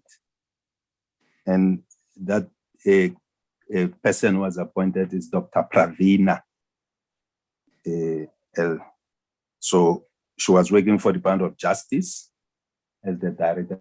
Pravina, she's appointed. The normal recruitment processes took place. So I'm not aware of anything. At any rate, people just called you. We're giving you the facts. The advert went through twice and she was appointed, of course. And the other thing to say, there is a person who's appointed his daughter as his personal aide. I think, Chairperson, you as you're explaining in terms of the parliament, even members of parliament have got a preference for the people that support them, especially blind people. Blind people, they've got their preference because it's a trust issue. This one, I got it when I joined the department by Deputy Minister Henrietta Mokopanizu. She said she appointed her own husband because that's the only person she can trust. So, and then that's how I knew it, and she was assisting in quite a number of things because a blind person will obviously look at a person that trusts. So it's true, it's on contract, that person, and he appointed his daughter as his personal aide. So it's a trust issue. Unfortunately, you alluded even in parliament, it's like that. So the reasonable accommodation. Do you have a policy? Yeah, so that that's what I was coming you cover the department. Yes, we have a draft policy on reasonable accommodation. And the reason was still draft. When we drafted it, when Dr. Pravina came in, she wanted to make some inputs, and also we said they must take it and look also in terms of the broader community, disability, because we have got slum. Yeah, we wanted them, all of them, to do that. But at the same time, what is the reason why it has not been presented to the DG and Manco? They requested before we take it to DG and Manco, we need to consult with DPSA as well, look in terms of the alignment and stuff like that. I was waiting for them, the availability, but we've got the draft that they've made inputs, the whole branch of disability. If you want us to share with that one, we have the draft policy that guide us. No, we want it to be adopted, Bazima. You must complete it, adopt it, to avoid what I'm saying. Yes. No, not that. That one is not that, Chairperson. We'll make sure that it's adopted. If there are other areas that needs to be improved, we can look at it as and when we review the policy, but we'll make sure that we expedite it for adoption. Thanks, Chairperson. For the DDG position, I think DG will deal with that. Like we indicated, I think we have done quite a number of things for that DDG. So the assignment, in fact, the assigning of the responsibilities, of course, DG can come in, but in terms of the HR work, the HR facilitation, because in the main, we facilitate the decisions taken. We have done our part, including quite a number of things in that space. Also for the director who was appointed and seconded in the minister after the reshuffle, that person didn't come to work. Probably if the supervisor Dineo is here, can respond to that, because obviously these people report to their supervisors. If the person is not coming to work, they know in terms of the leave policy what to do, or in terms of the observance of official working hours. We have got those policies. They know if they can't, they always come to us for guidance and assistance. We always assist them, but they've got the responsibility of managing their employees coming to work. Recruitment policy, we have a recruitment policy, chairperson. So the post year of the contract workers, we have got a standard operating procedure, which was adopted, like you correctly indicated, the HR, we have got DG has appointed an HR management committee that advises on the appointment of contracts. So there are minutes to that effect. They are presented in the HR management committee based on the needs. And the reason why we're appointing those contracts is just, it's a stopgap, just to cushion like particular areas that a core function position and support where they found wanting, because we rely on the savings, compensation of employees' budget to appoint the contract workers. We are not necessarily creating positions, and so there's no need for us to do job evaluation, because we don't necessarily have the position. We appoint them additional to the establishment. The regulation allows us to do that.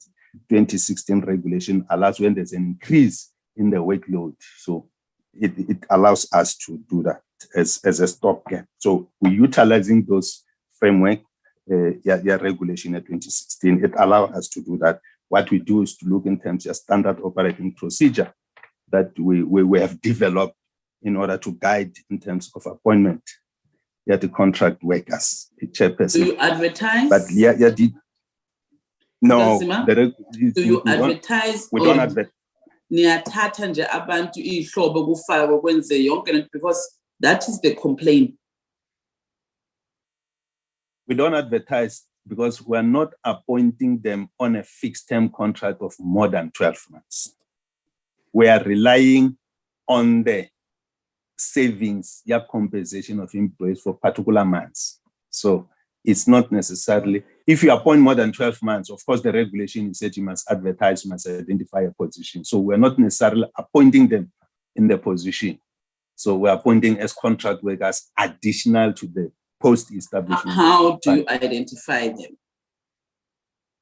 Then we rely on them. For instance, let's say you want to appoint a labor relations officer, like I'll go to DPSA.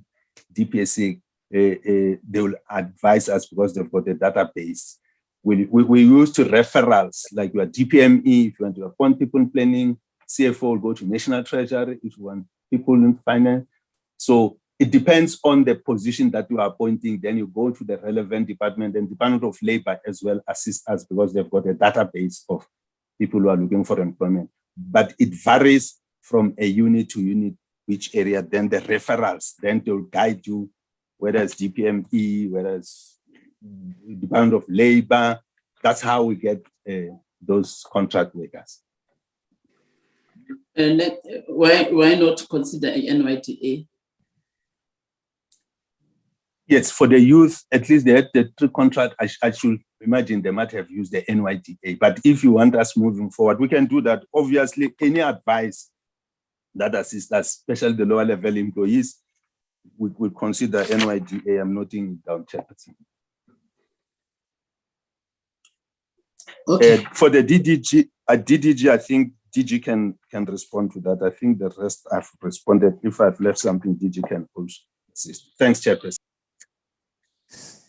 Thank you, Chair. If you allow me to come in. Yes. The director stakeholder, the one who was in the ministry.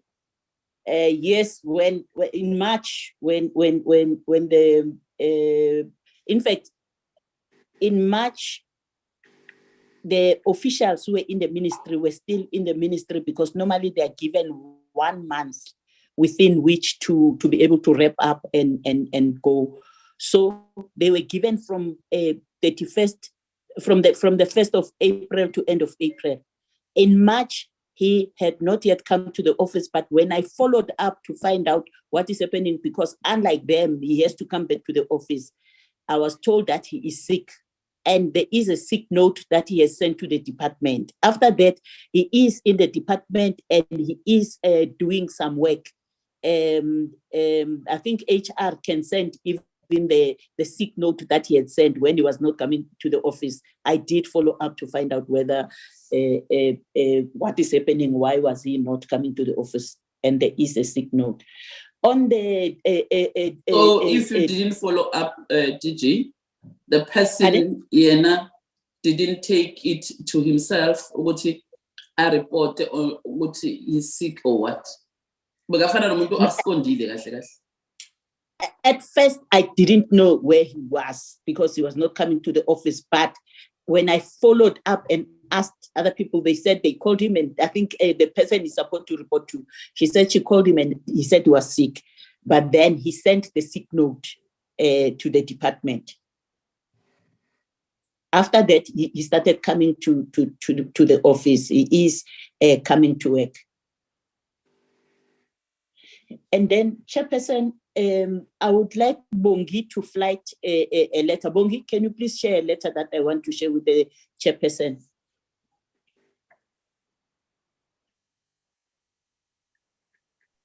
Yes, teacher. Okay. Chairperson, on the DDG in the office of the Director General, you referred to why is she not given a post of disability. She refused it. There's a letter here that shows that she refused the letter. She refused to be placed in that position. Minister Maiten Kwani Mashabane wrote to her, and then she responded and said she doesn't want that position. But not only that, Chairperson, now I want, because I know that they come to you, they say all these things. They are also complaining about the aids that are given to persons with disabilities. Persons with disabilities, Chairperson, have a right to have someone, more especially as Basma said, the blind, they have a right. There's someone who is asking her husband to be her aide. In the department, there's a team, there's a cabal, some from the unions, including Natandeka, who are creating chaos there in the first floor. They meet and they harass the husband of this female who is a disabled person who's being aided by her husband. There are lots of challenges, Chairperson. It's just that I don't report on them. The DDG is creating chaos in the department. She sits in the first floor and meet with all the officials, and then they write complaints. They complain about everything and whatever. She's making the department to be ungovernable. But in the meantime, Bongi, I said flight the letter that was sent to go up. DG, we are talking about Yes, the same Chairperson. DDG that we spoke about in the Portfolio Committee. No, yes, but you said there's a DDG, she should be given a disability DDG. So I'm showing you a letter where she refused because she has already been offered that post. You see the letter to Tande Kamtrenge, Deputy Director, Office of the Director General. Ms. Mtrenge transferred to the post of Deputy Director General, Rights of Persons with Disabilities yourself. So this letter, go down, boom. This letter tells her that Minister, in terms of Section 14 of the Public Service Act, can place someone in another position. And she said, you see where it says acceptance of the transfer. She said, she scratched accept. She said, I do not accept the transfer post to Deputy Director, Rights of Persons with Disabilities. So, unfortunately, that is the position. When you place her here, she doesn't want the position. And then the next thing she will come when she sees that there's another position, because now I was saying, sign a contract with me in the office of the DG. Now she says, no, I don't want it. Now I want the disability. It doesn't work that way, Chairperson. She refused the post. So that's why I'm showing it to you, so that when she comes back to you and say this post, and then you can tell her that it was given to you and you refused it. So there's a challenge with regards to all this, but I think it's not for now. I will not discuss it for now, but this is the letter that shows that she refused the post chairperson. So I wanted to respond to that. Thanks, DG. The one was the director, stakeholder, and the one for the DDG. I think those are the ones that you were talking about that I wanted to respond to. And then, Chairperson, about the filling of the post, when HR present, you'll realize that we have another challenge, serious challenge. I was so happy when we were presenting the APP, indicating that we have saved over 10 million by moving from where we were to here, and we're going to use it for the appointment of additional posts so that we can be able to function. But yes, that might be disrupted. No. We're not going to be able to appoint. That's why I say I'll come back after the finance presentation. Then I'll come back and indicate the challenges that we have now. We have another challenge. We will not be able to appoint all the posts, but let the finance people present, and then we will, if we are done with the HR presentation, then I will request the chairperson to allow me to call finance, and then I'll come back after they've presented. Thank you very much, DG. So with regards to that, the DDG now, in the next meeting, you must give us a clear decision that you have taken with the executive. Because as is from 2020 till now, No, we will.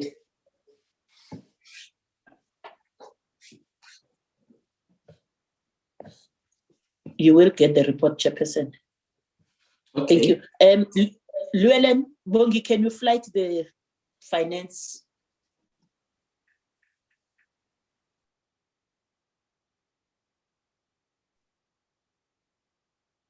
Thank you, Chairperson. Thank you, DG, Minister, honorable members. I am Llewellyn Low, currently the Acting Chief Financial Officer that will be doing the presentation. At this stage, again, as my colleague has indicated, in terms of finance, it's also cumulative by nature. So I'm not going to go through all the slides. There is a lot of information that has been provided, but I will focus on the figures at this stage to present where we were from Q2 up to the end of the financial year in Q4. Also focusing on the payments within 30 days, as well as the audit action plan. And then also looking at if there was any irregular and or fruitless and wasteful expenditure incurred. Bongi, if we can go to slide 115. Thank you. At the end of Q2, we have made the split on the budget between the operational budget and as well as the distinction on the two entities that the department have, namely the Commission for Gender Equality and the National Youth Development Agency. I will be focusing more on the operational budget, as this links more to the targets in the department. So at the end of the month of September, the department have spent 41% or 84 million of the appropriation of 205.2 million. At this stage, Program 1 spent 49%, Program 2, 34%, Program 3 was on 32%, and then the split in terms of youth and disability, youth were on 35% and disability on 28%. Next slide, please, Bongi. If we go then to the breakdown in terms of economic classifications, at this stage compensation, we were on target by 49.8%. We should have been around by 50%. The goods and services were on 30%, and then machinery and equipment on 29.8%. In totality, at the end of September or midterm, the department on the total appropriation of 987 million spent 66% of the budget. In terms of the narratives, it is included in the presentation, Chairperson. I'm not going to go through each and every narrative as it might take up a lot of time, but I would request them to go to slide 119 when we talk to the audit action plan. The audit action plan has been developed. It has been approved by the accounting officer and it has been distributed to the relevant managers linked in terms of the audit findings. We had 19 audit findings, of which 6 or 31.5% has been cleared.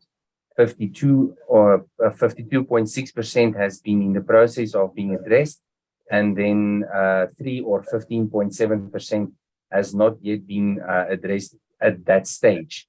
The Audit Steering Committee is sitting on a monthly basis, the internal department Audit Steering Committee, where these findings are re-looked at, and also to see what is the progress on this, so that on a quarterly basis, the relevant reporting can be done through the Office of the Chief Financial Officer and submitted accordingly also to the Portfolio Committee. On the next slide, on slide 120, that is the Instruction Note 34, or payments within 30 days.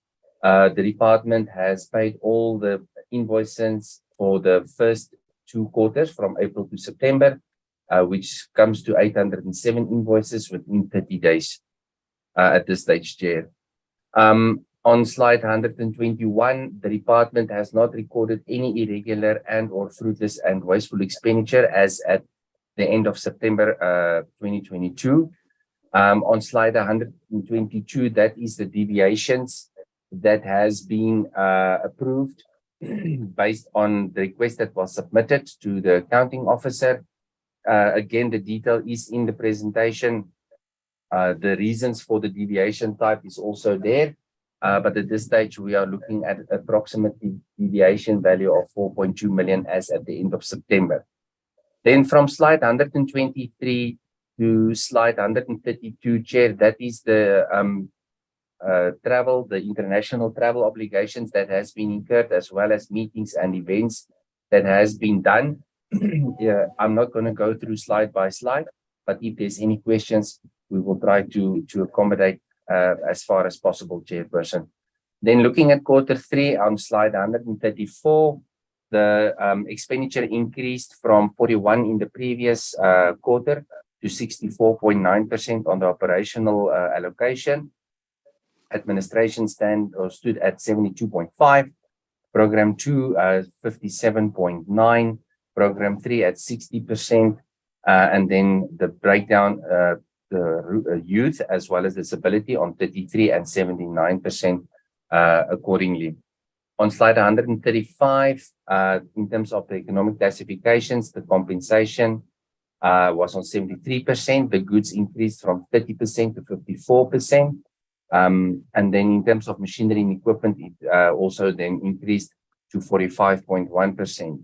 I need maybe to indicate that there was a drive in terms of a revised demand plan, where the accounting officer has instructed the managers to ensure that the spending must pick up in terms of the APP targets that needs to be achieved. We did the revision of the demand plan, and in accordance to that, we also are monitoring the expenditure accordingly, or did monitor the expenditure accordingly, Chairperson. Then on slide 138, again, no irregular and no fruitless and wasteful expenditure that has been identified or declared as at the 31st of December. Then slide 139 and 140, that is the deviations that was done sorry, in the third quarter. It also came down to approximately 3.2 or 3.9 million in terms of the approved deviations. On slide 141, that is the payments within 30 days. We have then still maintained 100% of the payment of invoices that we have received for the first 3 quarters. In terms of the audit action plan on slide 142, Chair, you will see that there was an increase in the findings that has been cleared from 6 to 9. Then in terms of the findings that were still being processed or being addressed is at 10. And then all other findings that has not been addressed yet has then also been forming part of those ones that has been in the process of being finalized. Chair, if we can then move to slide or quarter 4, slide 156.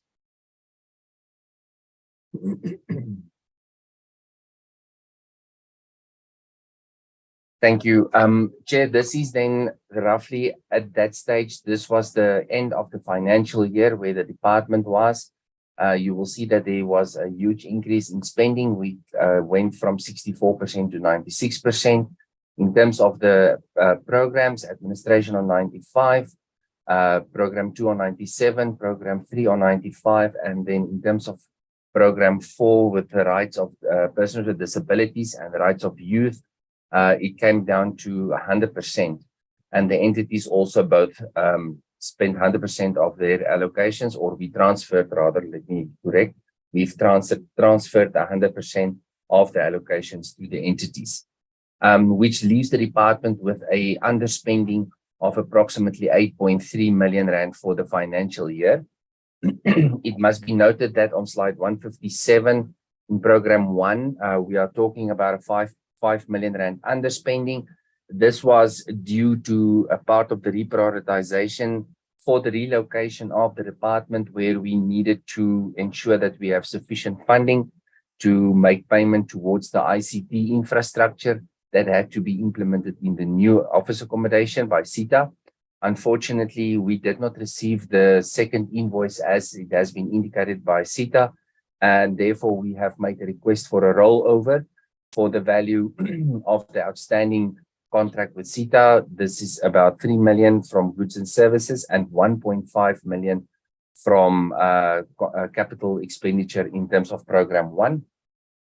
The underspending in program 2 is attributable to the director post in the economic empowerment of women unit that was filled during the year. And then in program 3, that is based on the vacant posts that was in the process of being addressed. The DDG post, there was a chief director for international stakeholder coordination and outreach activities, as well as the director international relations, which is rather high value posts. Then in terms of slide 158, the overall in terms of economic classification, on compensation, we've spent 97%, on goods and services, the 95%, and then on capital assets, 74%. You will then see there, in terms of goods and services, the 3.4 million, we have requested that as part of the rollovers for the ICT infrastructure implementation, as well as for the payments of the Microsoft license, as well as the additions of the Microsoft 365 licenses. And then the 1.5 million under payments of capital assets, that is also part of the ICT infrastructure. Chairperson, again on slide 160, there has been no irregular and or fruitless and wasteful expenditure that has been identified at this stage during the whole of the financial year, as you could have seen throughout the quarter 2, 3, and 4. In terms of deviations on slide 161 and 162, those were the deviations for the last quarter of the financial year, which amounted to 7.7 million. The big outstanding or the mainly attributable deviation to this was the one for the parking of 5.3, but it is not for one financial year, it's over a period of 4 years and 6 months, which is the remainder of the lease agreement for the department in the current office accommodation. On slide 163, as you can see then, for the whole financial year, in terms of the payment of invoices within 30 days, the department then received 2,941 invoices, of which all of them has been paid within the financial year, within the 30-day period. On slide 164, you can then see that out of the 19 audit findings, 14 has been addressed and 5 is in the process of being addressed. We are following this up on a quarterly basis to ensure that the audit action plans, where it needs to be amended, it is done accordingly, and if it cannot be finalized, there is sufficient reasons, and I think the audit action plan has been submitted as part of the pack to the portfolio committee. Chair, There is on slide 165, there is then also the narrative on the findings that is still in progress in terms of the 5 findings. Chairperson, I think that is my presentation for now on finance, as the rest is the narratives on the events, meetings, as well as international travel. Thank you, Chair.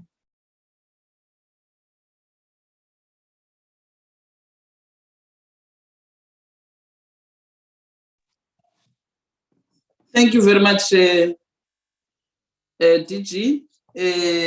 Let me see if honorable members, there are issues, things that they want to raise. Honorable members.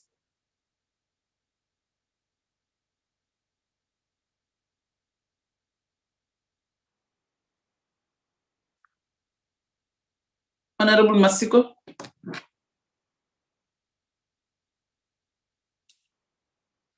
Honorable Mamsengwa.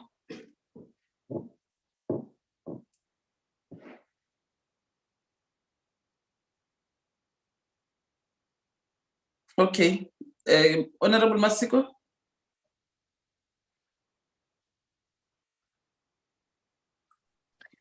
Thank you very much, Honorable Chairperson, and good morning once again to your good self and all honorable members, the Minister, the Deputy Minister, and DG, and the officials of the department. Honorable Chair, I'm still at the Visa Application Center, so I'll be very short. I think the first one wanted to comment on was around the presentation that we have received from the Audit and Risk around the appointment chairperson that was made, and I wish to express myself on that one, though we know that the appointment has been made. But for me, it's quite an unfortunate situation that when we have an opportunity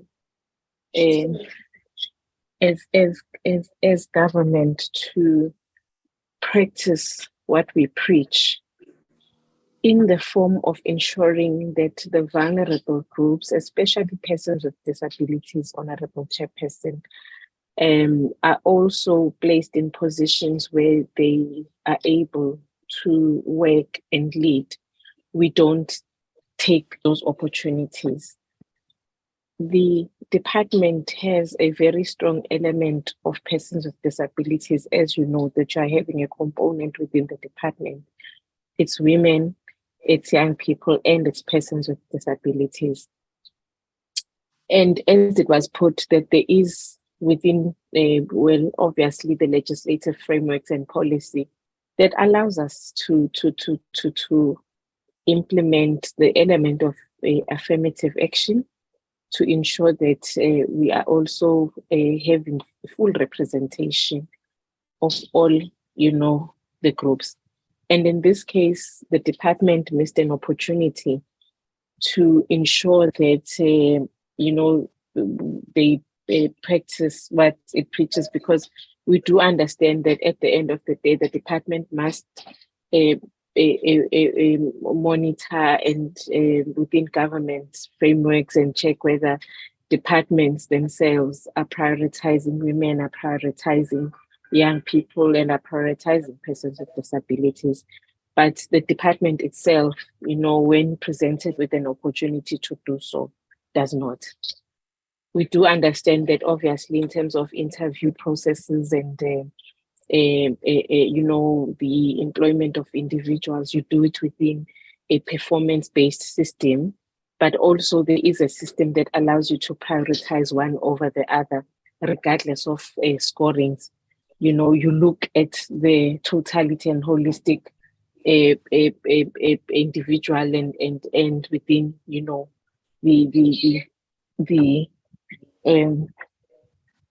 within what we are working with. So, Chair, no phone calls. Okay, Chair, I will have to cut my contribution right now, but I wish to come back. I'm just taking fingerprints and then I'll have to come back, Chairperson, through you. Thank you.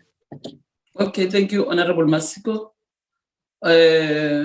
Honorable Mamsengwa, Honorable Boni. Honorable Machesi, Honorable Masondo, Mamsonti. Yeah, in that order, honorable members. Thank you, Chairperson. Let me welcome all the presentation and your input and your clarity, Chairperson, is very much one would appreciate. Mine was, others was taken by Honorable Masiko because I was there on the audit report. I think this matter was over because it's several times was speak with the department about this matter of not appointing in a proper manner. If one can ask, which interview was the interviewing committee consists of the 4 members?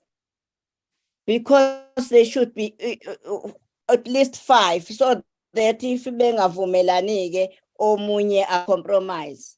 That is the fraud. Besides that, everything in this post was annoying, Chairperson, but because you are dealing with it, and let me go to this intern, call it internship, because they take it temporarily. There is an NYDA. If NYDA is the part of this department, but because in NYDA there is a youth and person with disability, they try to avoid. I don't know what this department could, someone will, angazi kusho ukuthi kuyoqhamuka omunye ezulwini oyobasiza. Bese ngiza lapha, come to this of the person who appointed to the very department and at a certain division, which is a very important division, person with disability, and try to avoid it. That one was very annoying, Chairperson, because that one, if it is myself, ngiyabonga ukuthi ngisebenza nawe, Chairperson, okwazi ukuyibamba, ngabe sithi kaphume nje manje kuthathwe omunye ozosebenza. Going back to the DG report, when she was reporting Q2, Q3, Q4, everything was 100%. Let me get a clarity here. What is the meaning of all targets were met? What is the meaning of 100%? Because we don't see them running down there at Mahlabatini, at Limpopo, at Mpumalanga, so that we can say they met the target and this was 100%. I want to get a clarity on the 100% when they talk about programs, they met the target and they said 100%. Chairperson, that is worried me about this 100%. Yet out there, people are crying, people have poverty, people are not employed, but 100%. Thank you, Chairperson. Thank you, Honorable Hlengwa. Honorable Masondo.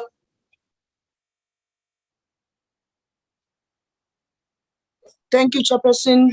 Good morning, honorable members. Good morning, the department, the minister and the deputy minister. Honorable Chair, I would request that because my notes were just, I just make some round off. If maybe I'm just repeating one, pardon me, Chair.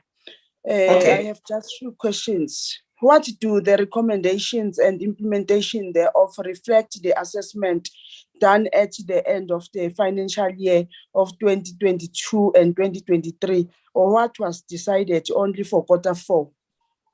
How and where has the ARC tracked the recommendations made for the previous AR 2021-2022 for the department?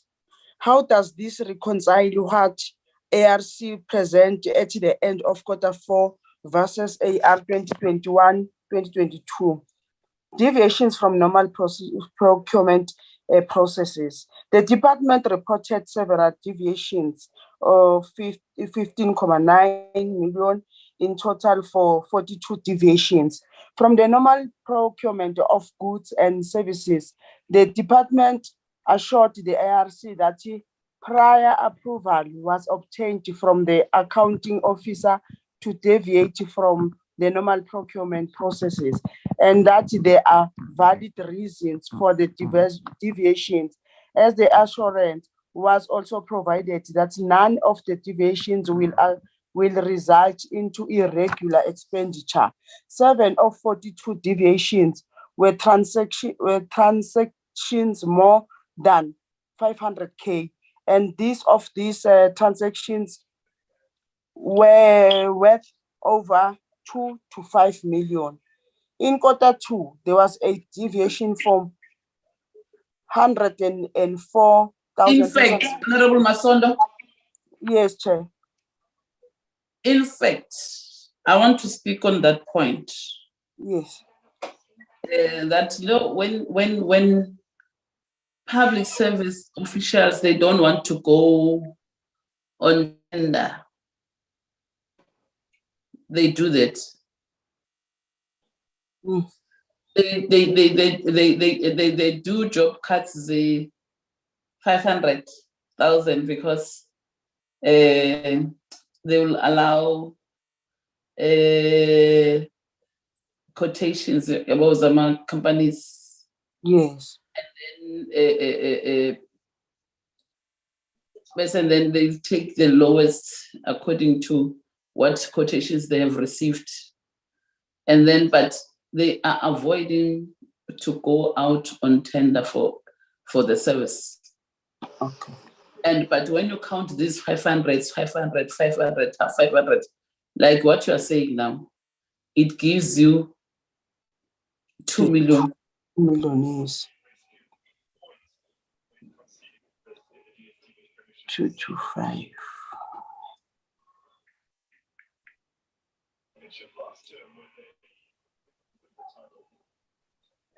And the question is, what? Who is currently? Sorry? Yes, sir. Is the question that who is currently in possession of these cars that were procured? The cars that they operational. Why is the department still responsible for the insurance for those cars?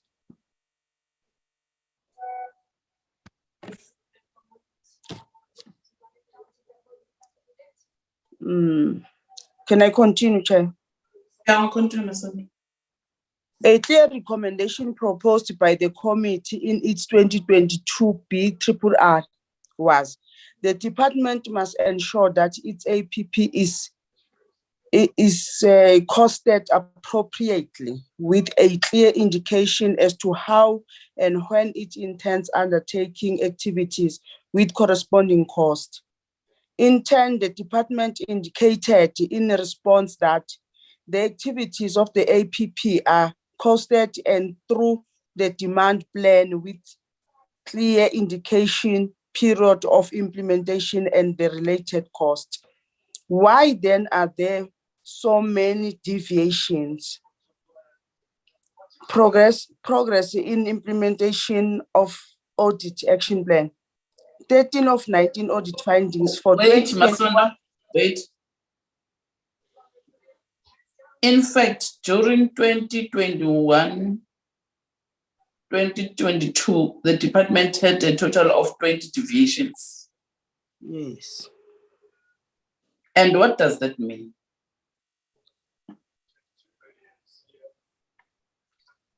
It means there's poor planning, and that also will place a supply chain and procurement at risk of irregularities. Yes. And looking at what was presented in terms of posts that were not funded, now I understand why so many deviations. Those deviations where department are emanating from posts that were not who were advertised without funding, getting approval funding. Secondly, is these things as near as corner.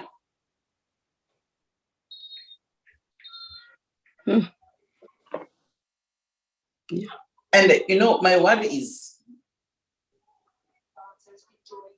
I don't know whether ARC, Audit and Risk Committee, when they do their own internal audits,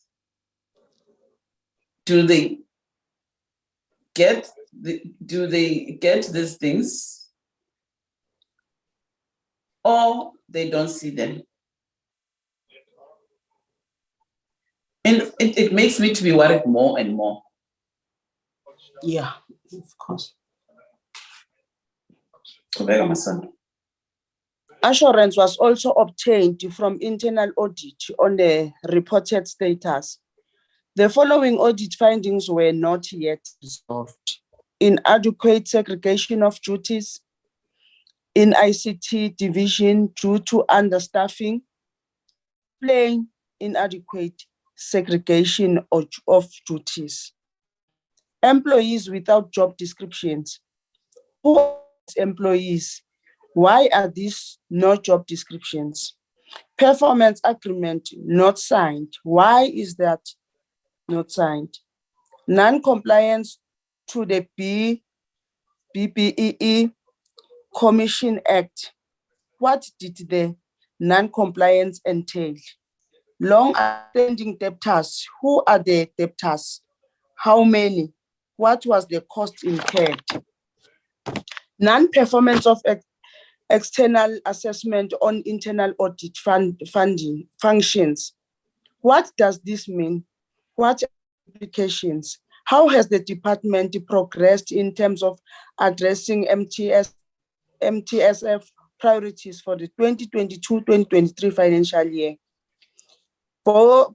Based on the department's activities undertaken in the current financial year, what progress can be in forms of SDGs and Agenda 2063 priorities that relate to women, youth, and persons with disabilities? The last one, of all the reports produced in 2022-2023, how many were done by consultants and at what cost? Thank you, Chairperson. Yes, CFO, why didn't you talk about deviations?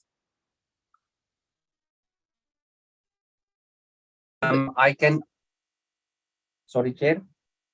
Why didn't you talk about deviations? Are they not worrying you? Chairperson, yes, it is a lot of deviations in terms of what we have presented. I think it must also just be noted that in terms of the deviations, there was a few deviations that were necessary based on the fact of the relocation of the department, in terms of what we can do and we cannot do. As an example, the parking in the building, in terms of ICT, as well as there was also on research, because of the fact that we went out in the market for research projects, not only one time, but more than one time, where we could not find sufficient or adequate, sorry, Chair, where we couldn't find adequate service providers. And therefore, the department approached the Human Science Research Council for assistance, of which the projects is then handled by the research unit. So those are the types of deviations in this financial year. Chairperson, the Office of the CFO is taking note of this.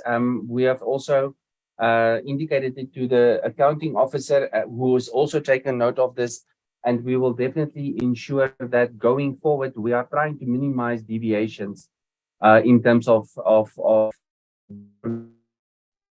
and we will definitely implement internal controls that is not yet implemented to try to alleviate this. But at this stage, the processes that we've put in supply chain management is in line with the PPPFA, the relevant regulations towards the PPPFA, as well as that we are doing. Yeah, I'm worried that are you following the PFA, or you're something else, and what I want to check from you, are you getting value for money with the research that you've done? How do that research impact on the work that is done by the department? Appointing a research from outside, sourcing services of research from outside, it must produce desired results.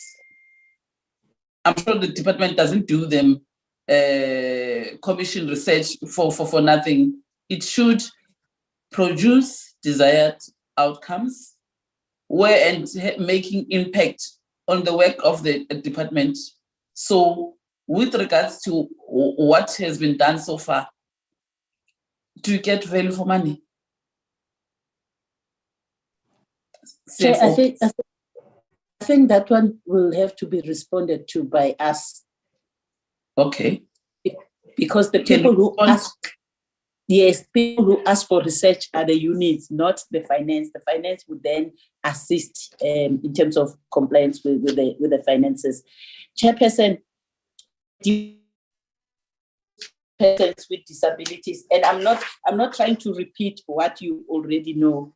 Our mandate is a facilitation and coordination of socioeconomic transformation for women, youth, and persons with disabilities through mainstreaming, governance, monitoring, and evaluation.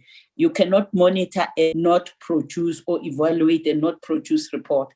But also monitoring and evaluation, they're different. Monitoring will work to people. We want you to give us this information. We want you to report on this and this, and then we write. Looks at whether there is impact or not.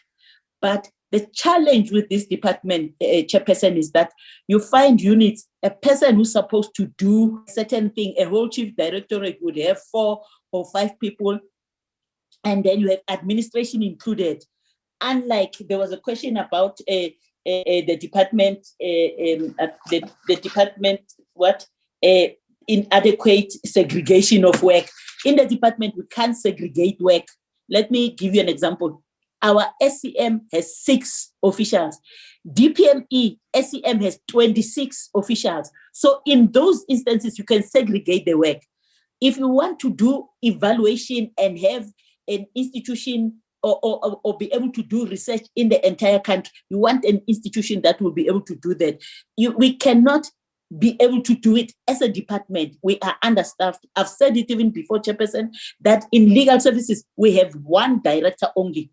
You go to other departments, you find that they have 10 or 15 people. So that is the challenge with this department, that we are under-resourced. I always have said it even before, that we are resourced and structured. This department, in order... DG? Yes, Chair. Yes, Chair. I share your sentiments in terms of being under-resourced. And your comparison with the PNE in terms of staff, what is it that is difficult for you as a department to do motivation in terms of job evaluation, in your establishment,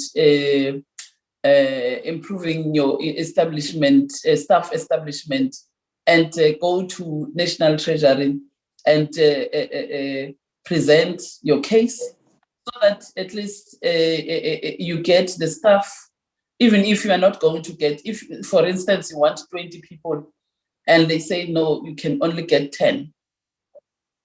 You know? What is it that is difficult for you to do that to National Treasury? You know, why am I asking? We were dealing with the APP CGE. And when we look at what is being given to, appropriated to a CGE, CGE got what they requested from National Treasury. So they come to the portfolio committee, they complain and say, hey, but the budget that you are being given, it's not adequate. But when we look at what they presented, they submitted to National Treasury, it's not the fault of the National Treasury. It was their fault. In fact, they are the ones who submitted less budget than what even they requested in the previous financial year. That was identified by us as the portfolio committee, and we informed them, but you can't be complaining about the National Treasury when it's you who did this thing. And they admitted their mistake. So with the Department of Women, the National Treasury doesn't want to fund the Department of Women but in essence, what is it, Nina, that you have done to make sure that to make requests or DPSA 9, there's a need for you to get extra personnel in order for you to be able to do your work? Thank you, Chair. If you may allow me. Actually, yeah. DPSA wants even to reduce the little people that we have. I always say, I think the challenge of this department is women. If you say women, anything you say women in South Africa is devalued or they don't understand it. I've also said it in DPSA, invited me to some of their meetings to come and speak. And I said to them, you guys are treating us the way women are treated out there. Because Chairperson, we have submitted, and the challenge then becomes National Treasury will say we won't give you money until the endorsement by DPSA. DPSA will not give us an endorsement until we show that we have money. So it becomes the egg and the chicken. So what happened now that we were able to save money from the building, and we had to fight with the National Treasury. And as people from the department, we had meetings with National Treasury where I was fighting them. They didn't want to approve even that the money that we've saved should go to compensation of employees. But we ended up getting that approval. Then that's when we were able to go to the saving of 10 million. Can you then include these posts into our structure? That's the only time, Chairperson. I think maybe the portfolio committee should call both the DPSA and National Treasury As far as they're concerned, they don't think, National Treasurer actually have said to me, we are going to recommend that your department be meshed with social development. You know me, Chairperson, I fought with them, told them where to get off because they don't have those powers. The second time they said, we're going to recommend that they merge you with DPME. As far as they're concerned, they don't think that is necessary. Okay, you know what we are going to do? I was going there, DG, and Minister. I think we are going to do what we have done with Public Works and National Treasury. DPSA and National Treasury to our portfolio meeting in the next term, so that we deal. But Nina, as a department, you must prepare a documentation to us that exactly the approach on how are we going to deal with this matter once and for all, because it cannot be correct that people, when they look at the Department of Women, Youth and Persons with Disabilities, they look at it as a by the way and not take it serious. I think that's the only thing that we can say as the portfolio committee in order to assist you. Finally, Chairperson, on this one, I'm saying it again, I've requested before, can the portfolio committee give us 1 or 1.5 days so that we can present on what we're doing, the reports, whatever. We are doing a good job, Chairperson. Maybe not going to provinces to look at whether water, whatever, because we're undercapacitated, but in terms of our mandate, in terms of mainstreaming, advocacy, and monitoring and evaluation, we're doing a good job. So we would like to come and present to the portfolio committee the reports that we have, everything that we are doing. Thank you, Chair. We'll apply for a day. Kashifa and Nelisa will have to apply for a day during a recess so that we afford you an opportunity to come and make a presentation. Thank you, Chair. Yeah. Honorable Pony? Oh, we are still continuing. DG, there's still Honorable Pony. Okay, no. Yes. No, I thought maybe I should respond to other questions that were asked. I will wait for her to, and then I will respond later. Yes, thanks. Okay. Honorable Pony? Thank you, Chairperson. Good afternoon, and to yourself, to members, the Minister, the DG, the Deputy Minister, and everybody on the platform. Good afternoon.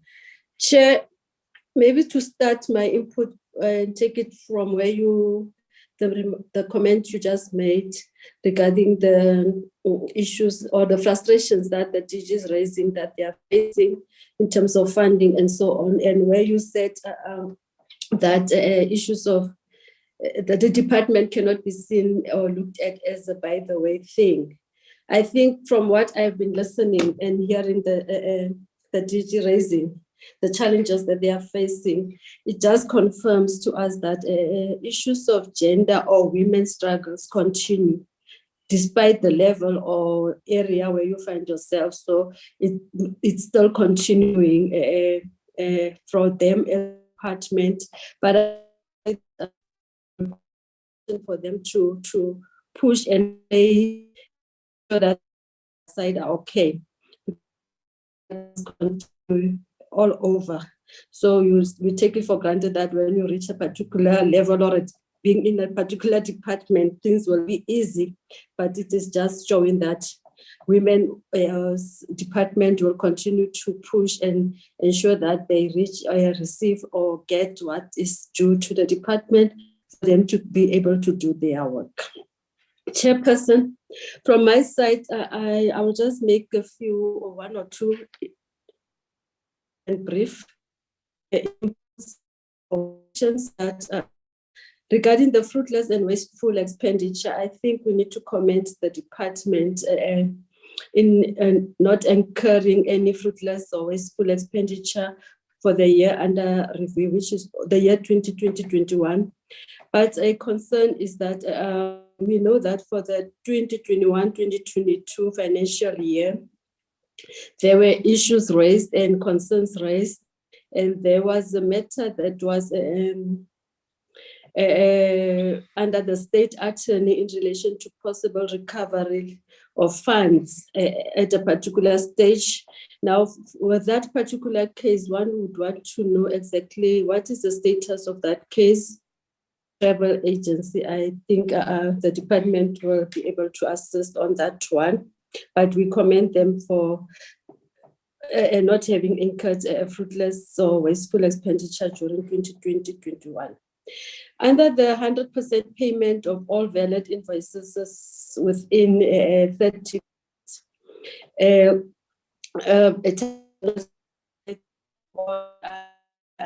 just ask to say that what mitigating action plans have the department put in place to ensure that there's not meeting or not paying within the 30 days period?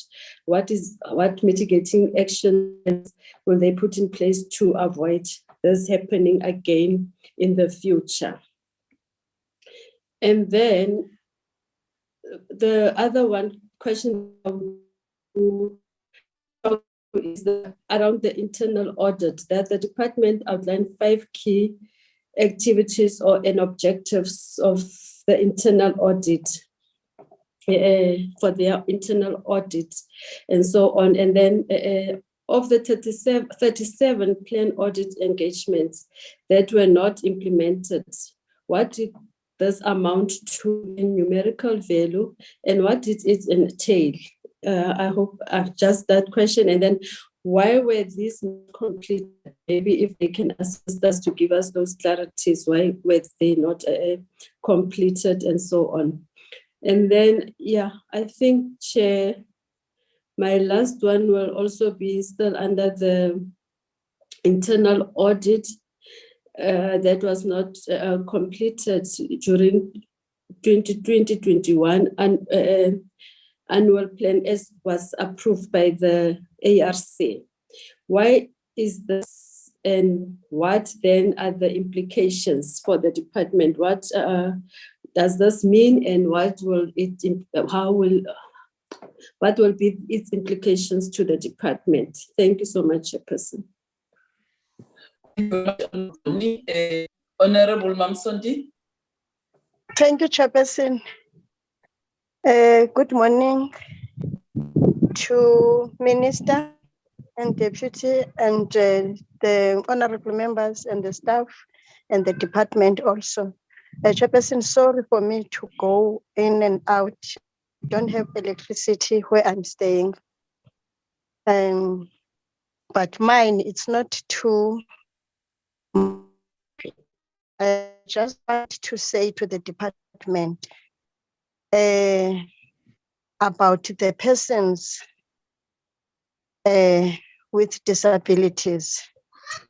I am so very, very concerned about them, more especially on the vacancies or the appointments to their work. So they are not really recognized by the department. So I plead them so that they can check them, because they are educated, they are having everything, but the spaces for them, it's very a few. It's only I want to say to them, Chairperson, otherwise I hear the presentation is fine. Thank you so much, Chair. Thank you very much, Honorable Sonti.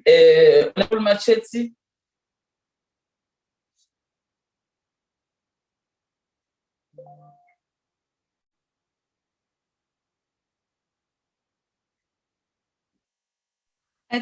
I don't know what she Chair, no, she left a message. Yeah, it's me, Bonnie, Chair. I saw a message on the box, on the inbox in the group, in this platform. Apparently she's driving and struggling with a poor network where she is. Oh, okay. Yeah, okay. Honorable Masiko. Thank you, very much again, Honorable Chairperson, and let me apologize for what happened earlier on. I think I've completed the process, Honorable Chair. Part of the questions that one wanted to engage on have been asked by the honorable members before me. But Chairperson, if there's one thing that we ought to also do is also commend the achievement of targets.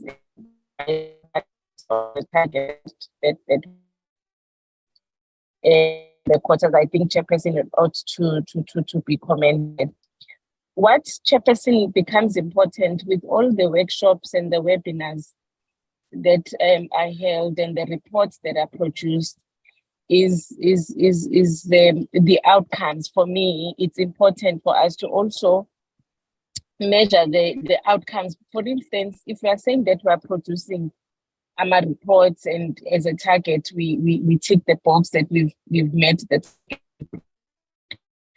The question, DG, that remains is: have we been able to disseminate the report? Has it reached the portals? For instance, are we able to upload such reports on the mental website so that for young people able to access the report that the department has produced, and whoever else in the public domain that wishes to access that information that the department has written on, are those accessible? And for instance, I just want to mention on the capacity building workshops on the SDP economic development value chain that has been held, as well as the virtual enterprise trade fair for the department that was held. The most important has the workshops and these webinars that we are holding achieving their intended objective. How are we able to measure that? It's important for us, or whether it's just a once-off program that we've held, we tick the box and that is it. I think, Chairperson, we must, to a certain level, be able to measure the outcome and whether there are any other follow-up sessions needed on the women and the beneficiaries that have attended these webinars, that have attended these departmental workshops that have been held, and the impact that these workshops and the webinars are important to also be able to measure, and that is specifically under the program 2 on social transformation and economic development. The last one, Chairperson, I think I raised it in the last meeting and I'll raise it again, is around the target. I think it's on program 2 as well, on the national gender machinery. The targets there speaks about gender machinery, and that target is not achieved. And I think, Chairperson, the national target from the beginning of the term, or 2019, it's been there. But in terms of actually, I think this is our last finding with the department. It would be a sad situation, Chairperson, that we would finish this term with the national gender machinery and not up and running to its full capacity as a national structure, but also the establishment of the provincial and the full functionality of the provincial structures as well. I think it's something important that the department must be looking into and working on. I know that in the last meeting, I noted the fact that in Mpumalanga, there was when the premier and the development give a picture of a structure of the the provincial gender machinery fully functional. One then says it begs the question on whether the national structure is up and running. If not, maybe it's something that we need to look into before the end of this term of.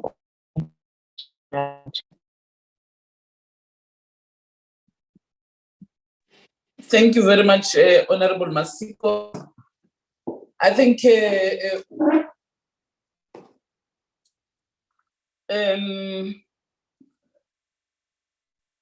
what I want to raise on behalf of the Portfolio Committee, honorable members and Minister and DG, is regarding the DG that we spoke about. We have interest in terms of her performance assessment for 2022. I don't know whether 2023 you have done. So that when you come and give us a report, you also need give us a performance. Give us a performance report of the previous financial years, because that person is highly paid.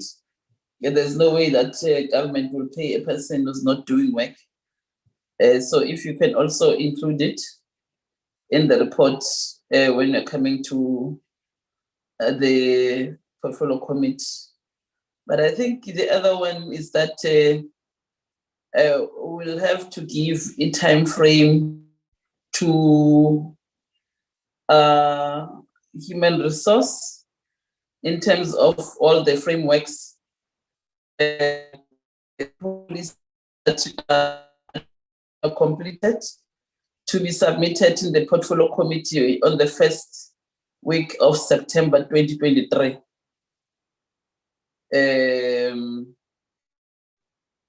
That we spoke about earlier. And then we'll allow Minister also after you, DG, to make her comments regarding the issues pertaining a recruitment in light of internal audit committee report on the issues raised by OAG and internal audit, and also the human resource issues that were raised. Minister will want to hear your comments after the response by the DG. Okay, DG, over to you. Thank you, Chairperson. I just wanted to indicate that in terms of the ARC representation in the ARC, the advertisement and the composition of the ARC is in terms of the PFMA Section 38 and Section 77. We advertise in the newspapers for vacant posts. Sometimes, as a Director General, you are afraid to get involved in certain processes, because tomorrow when they question, there will be those issues where they say, yeah, but you said we must go and get people who didn't submit their applications. It becomes a challenge. And there was that you raised, Chairperson, before that the a certain chief director was not lately. Bazima indicated that we've advertised twice, if not 3 times, and there were no responses. Those are some of the challenges, that even when there are adverts, there are no responses. So it's a challenge. Not that as a department we do not want to ensure that persons with disabilities are represented in the committees.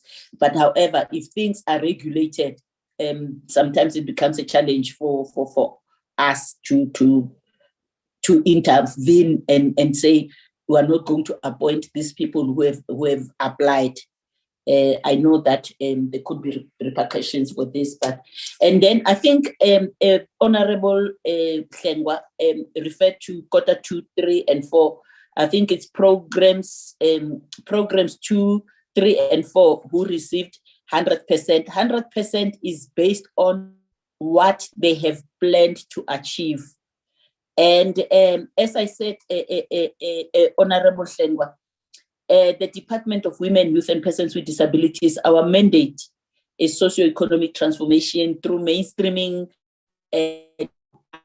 of government mainstream in women, youth and persons with disabilities in all their programs.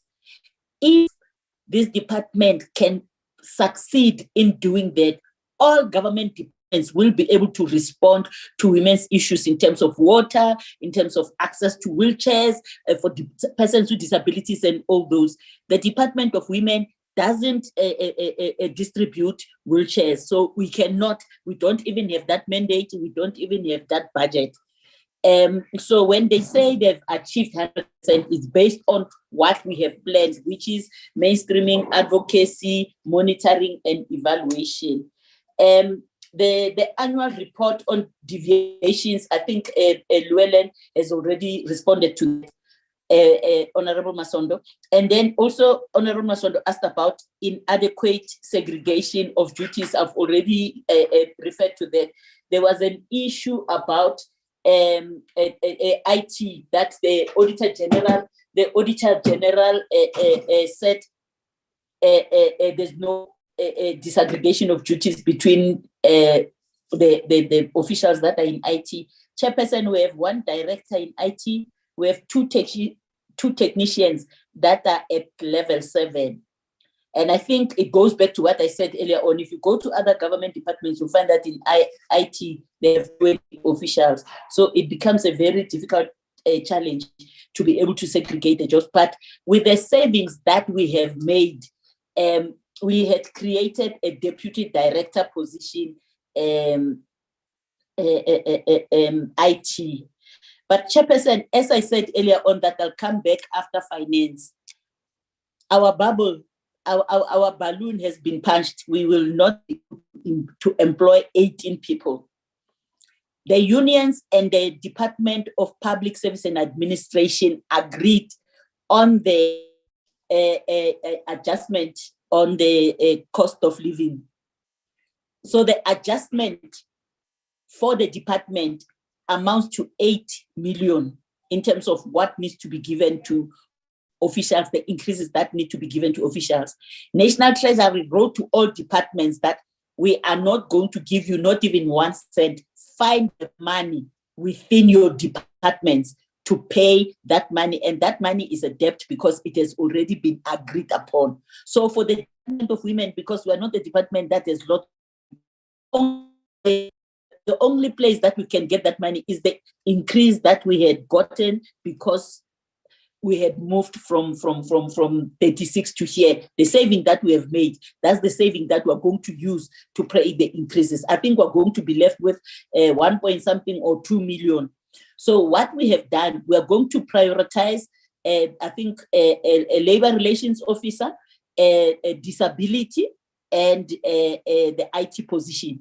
So we cannot be able to employ all the positions because now the money is being redirected because National Treasury says they're not going to be able to pay. So most of the units that do not have, or that we thought we will beef them up, we will not be able to beef them up because of this challenge.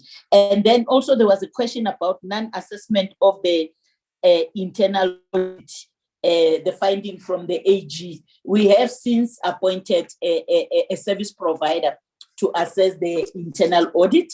We will share the report in the next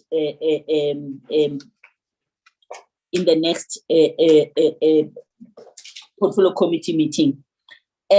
On the research reports, I've already indicated we will present. The reports do help. How do we know that departments do not implement what they're supposed to implement if we do not do research?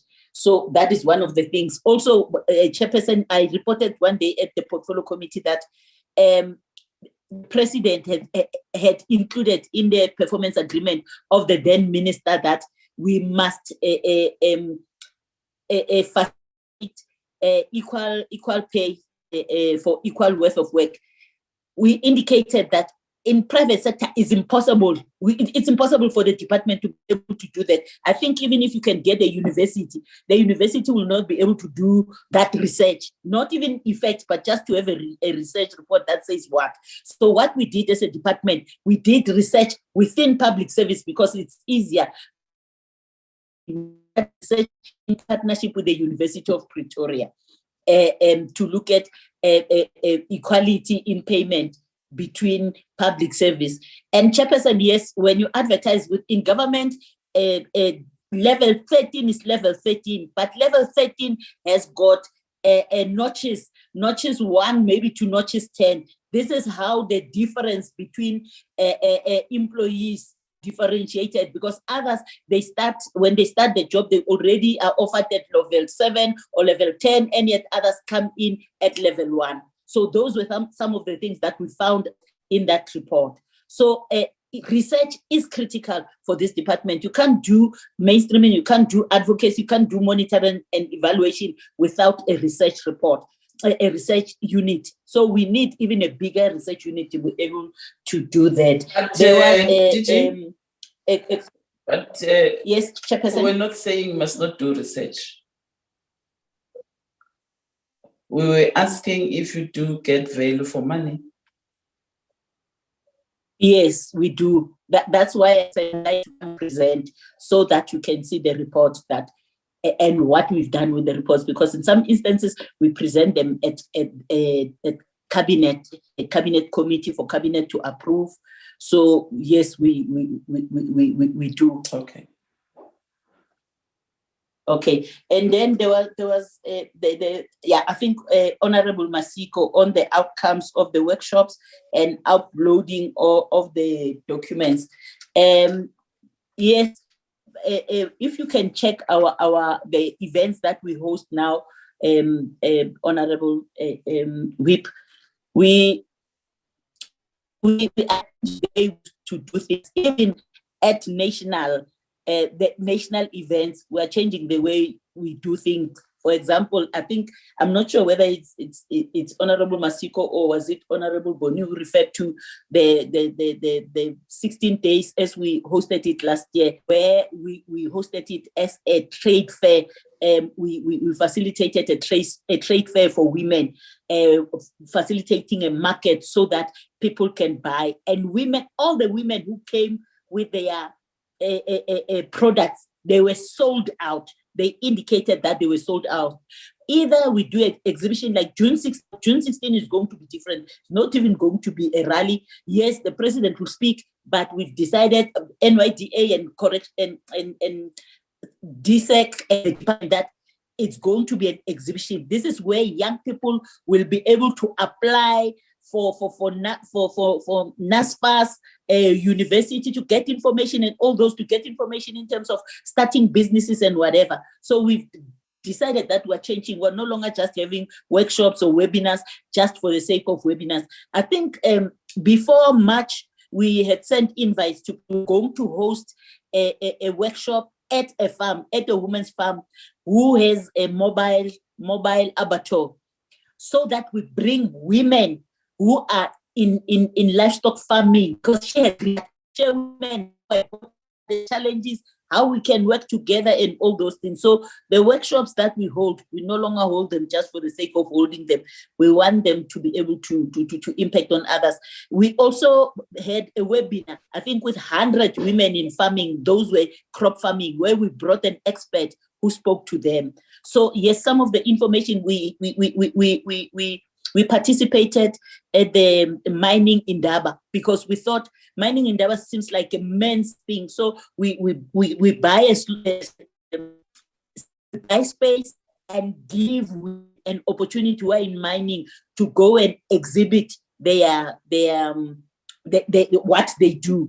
This year in March, a woman was approached by Exaro so that they can contract with her. Even last year, there was a woman who was producing certain things where a big company approached her. So our events, we no longer do them just for the sake. I know, Honorable Masika, previously we just had events for the sake of events, but we have changed. We upload, you can even find the clip of the mining in our website. So we do that, and we try and upload. I don't know if I think I've responded. I'm not sure if I've left anything. Vusi Shongwe will respond to, there were questions about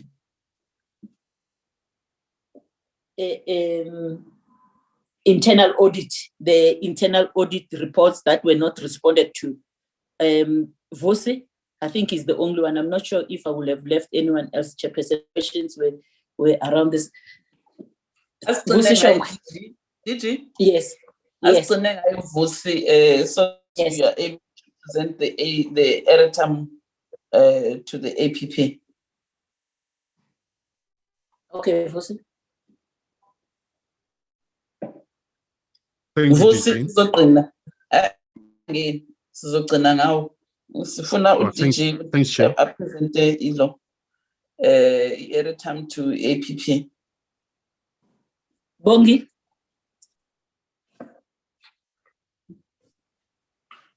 Yes, DG, I'm sharing.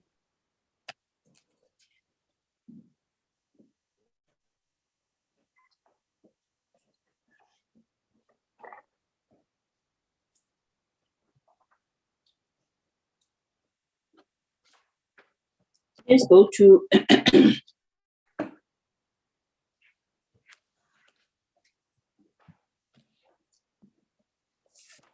future.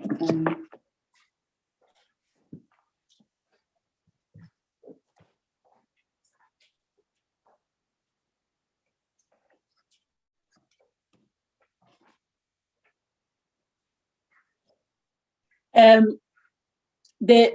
will focus more on the priorities that have been included in the APP. Okay. For 2023-2024. All of us know that and therefore, as a department, we are going to treat it as a national crisis, but we will be submitting a cabinet a memo to cabinet so that all government departments can be able to treat it as such. But also the department will be cooperating with other government departments. So I will come to that when it comes to the time for presenting on that. Also, we're going to focus on integrated farming value chain, where we'll be working with cooperatives in order to ensure that women, youth, and persons with disabilities are involved in farming. Also, we'll be partnering with companies or institutions that are in micro bakeries and confectionery, so that they can be able to train women, youth, and persons with disabilities to be involved in this sector. This is a billion sector, however, and people who eat bread mostly are our people, but they are not involved in these businesses. And I've already spoken to 4 because it's part of one, which is addressing the issue of youth unemployment as a national crisis. All of government and all of society approach to the implementation of a South African National Defence-led National Youth Service Program. Also, Chairperson, the countries that are established, your Europe and all those, when you go to those countries, the banks that are in the majority, or which majority of people use, are cooperative banks, not the big banks like South Africa, where we have 5 major banks, which majority of South Africans cannot access. They cannot access the money that they bank. The money that they bank benefits other people. Benchmarking, how we can benchmark with the big BRICS countries on poverty alleviation, because some of them, they've done it very well. You look at China with 1.4, something like that, billion people, but they have addressed poverty. The other one is gender-based violence and femicide, where we are treating it, as the president had already pronounced, as a pandemic, because he pronounced in 2020 that it is a pandemic. However, when you compare it with AIDS, the COVID pandemic, resources went there, but with gender-based violence, resources didn't go in there. Also, national youth development. We also included, because South Africa this year is the chair of BRICS, so we will be hosting a youth summit and ministerial meetings. Also, we will be hosting the Women's Summit and the ministerial ministers for women meeting. And then on disability, because there has not been anything done on the disability, we are working to establish a forum for persons with disabilities within the 5 BRICS countries so that we can learn from each other. Also, we'll cooperate with universities and other institutions to look at climate change adaptation and vulnerabilities of persons with disabilities. We all know that now lately there are floods and all those things that are just happening here and there. And what is the impact on persons with disabilities? We have not yet had. And also to strengthen access to justice for persons with disabilities. Let's go to the next one. What did you? The what? The Disability Act. The Disability Act, Chairperson, you remember you even had to call a South African Law Reform Commission, and they said to you they will take 4 years to complete the report. I think they will even take more than 4 years, because last year they advertised the it was it the position paper or whatever. Now they have to advertise the discussion to September. They were supposed to have released it by October. Up until today, they've not yet released the discussion paper, because we still have to consult with the communities, with the disability communities. And they will have to advertise, will have to go to provinces and consult with everybody before they can finalize it and then produce a final report. We've met with them. The president had invited the Minister of Justice in his meeting with our minister and the a presidential working group on disability. The Minister of Justice promised that they will fast track that legislation, but they have not yet published the discussion paper.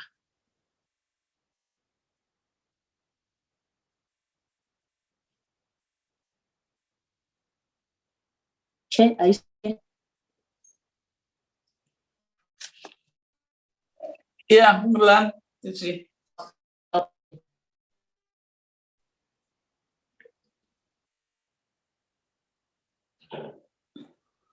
Or yes, as indicated that through the relocation of the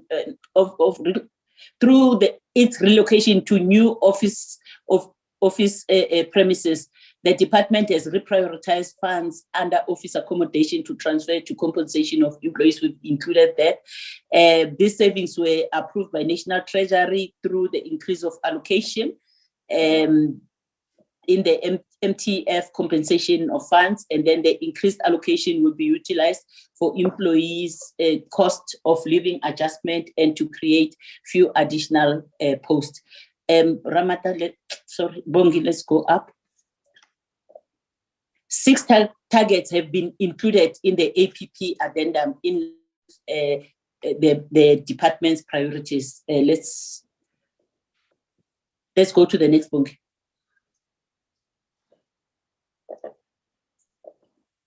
Chairperson, as I had already indicated, that we will be benchmarking with the BRICS countries. That will be under the outcomes, access, availability of evidence-based knowledge and information on access to services, empowerment and participation for women, youth and persons with disabilities. We will produce one report with regard to this. And we're hoping just that it is not just going to be a report for the sake of the report. We'll try and learn in terms of how they have done that and how it can be implemented. But as indicated also earlier on, that our department doesn't have a budget for implementing services and all those. So we need to cooperate with all other government departments so that they can be able to address the issue of poverty. The second one, of action programs looking at Russia, China, India, and Brazil. Yes, one report will be produced. Next. Under rights of women, youth, and persons with disabilities realized we include youth employment programs. We are in discussion National Defense Force. We also now, on the 14th, we are going to sit down and work this going to be rolled out so that they can be able to employ, not employ, but train young people, give young people skills to be able either to find jobs or to be able to create their job, to be able to create their own employment. But the most important thing with this SANDF, the character of young people that will be participating there. We know, all of us, that our young people, if that have degrees and whatever, they still need their character to be molded. I think we have failed somehow to mold the character of young people, and we believe that defense can be able to do that.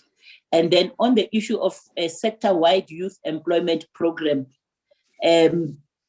we're working with NYDA and others to ensure that young people will be employed, or they can create their own employment. I think more than anything is for us to be able to ensure that young people are creating their own employment. Yesterday, I met with Mpumalanga chairperson, and we have agreed with them that they will provide the budget for us to train persons with disabilities in confectionery and others. So those are some of the things that we're looking at in terms of how can we make sure that we address the issue of unemployment. Next slide, Monkey.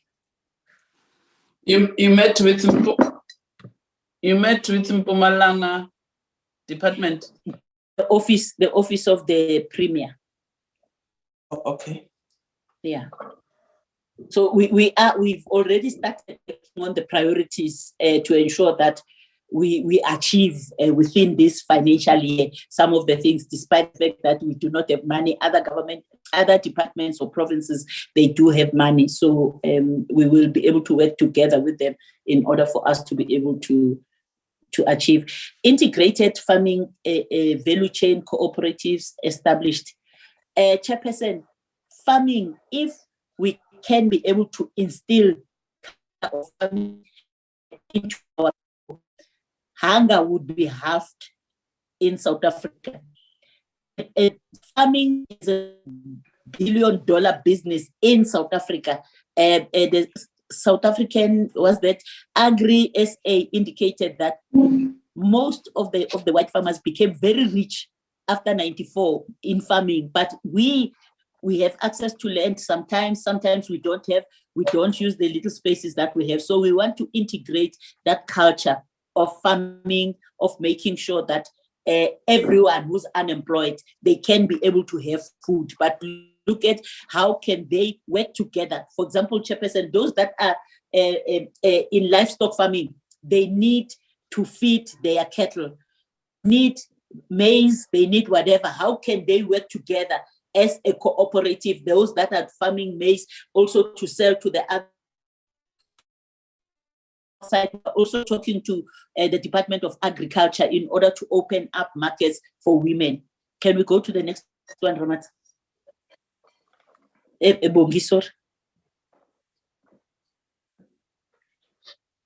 already spoken to this one. Let's go to the next one.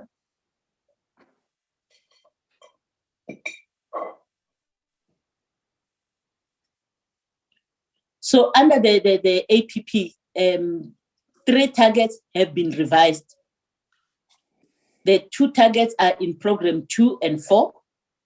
The reasons for the revision of the targets are provided in slide 13 to 16, Chairperson. So I would like to talk to the next slide. You remember that even the sanitary dignity, we have a challenge because the money doesn't come to us, it goes to the provinces. And yet we are expected to and yet you can't influence. If you have the money, if you don't have the money, you can't influence. One of the targets that was changed was the establishment of the rapid response teams. We were going to establish 18. However, because it was identified that the ones that are already in existence, the 34 challenges, they are not functioning well. Then it was agreed at a retreat with the minister that we amend that we do not establish 18, but we strengthen the ones that are in existence now. And we're working on strengthening them. And fortunately, there is an organization called Africa Tikkun and Ditebogo that work with companies to use their 1% for skills development in order to place young persons, unemployed graduates in places where they can get experience. So they will be giving us 43 young for a year, paid, already paid for. Their salaries will be paid for. So we'll be placing them in the municipalities where there are RRTs, so that they can be responsible for RRTs and strengthen them. So that is what we are working on. Next slide, Bongi.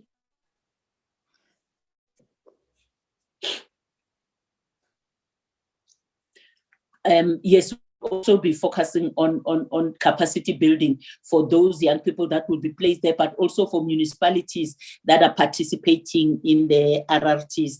The Premier's office and the mayors are responsible to make sure that the RRT in that district or in that municipality works, because it's an RRT in their municipality, and the challenge of gender-based violence is in their municipality. So those are some of the things. Yesterday, we agreed even with the Director General of the province of the Mpumalanga is responsible for ensuring that the RRTs functions. Next slide.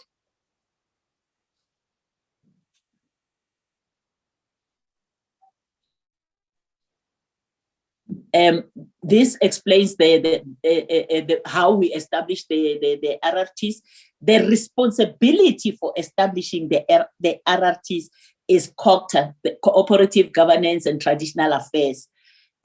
However, because there was a delay, the department had to intervene. However, we are working together with COGTA. There's a chief director that has been allocated to work with us. We work with SALGA also and the Premier's offices. And the RRTs have already been established in the 6 provinces, as indicated, that we will be strengthening those. In Eastern Cape, KwaZulu-Natal, Gauteng, Northern Cape, Mpumalanga, and Free State Province. They had already been established, but now we're working with them to ensure that we strengthen them. There are 31 RRTs established, and we are making sure that they function well. Next slide.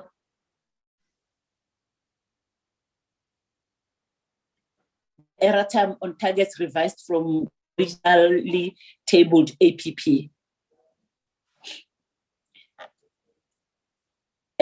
Analysis produced on draft annual performance for national government departments. It has been revised.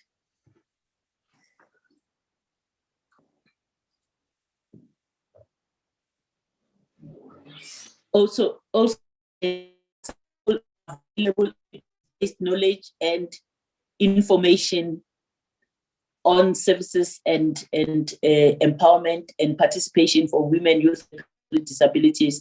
The research report on the evaluation of access to education, support, and services for children and young people with disabilities. Earlier on, I indicated that there's a difference between monitoring and evaluation. When you do evaluation, you need the person that you are evaluating to be involved, to be committed, to allow you access to information and all those. When we wanted to do monitoring, we wanted to do evaluation.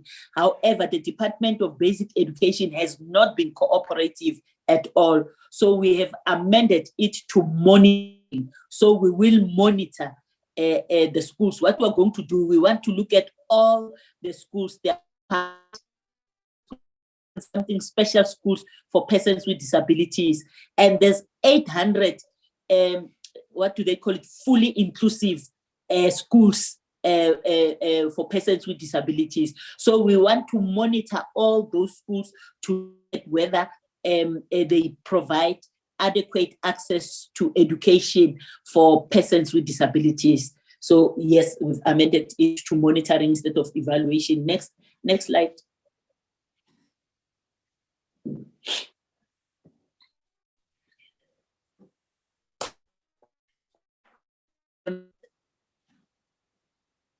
Is the same, Bongi. Let's go, because it talks about the disabilities. Reasons for revised targets. The targets were the targets above were strengthened to ensure the department is able to deliver on them, as they are dependable on stakeholders. As I had already indicated, that if the department doesn't cooperate, you cannot be able to do an evaluation. You can only monitor. 4 targets have been removed from the tabled APP of 2023-2024. The targets are in program 2 to 4, and the reasons of the removal were provided in sites 2021 to 24. Bongi. In fact, let's go to slide 20.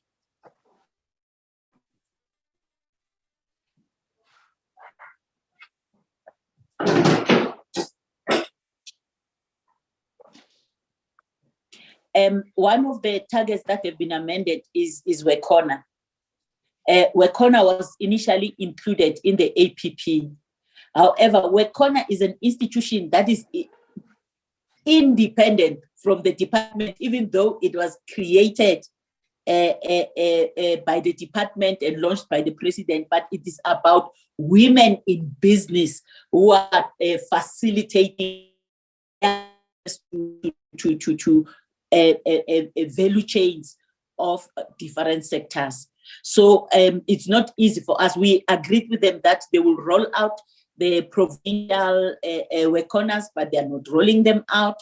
It's a challenge to manage an organization like that. So we'll continue working with them. The only area that we're going to take responsibility is the presidential conference in October, because from 2021, we've been hosting the presidential conference on Women's Economic Assembly. So that's the only thing that we will be responsible for. But the others, because we cannot control women in business, we will not take responsibility for that. That's why we've removed it from the APP and included it in the operational plan.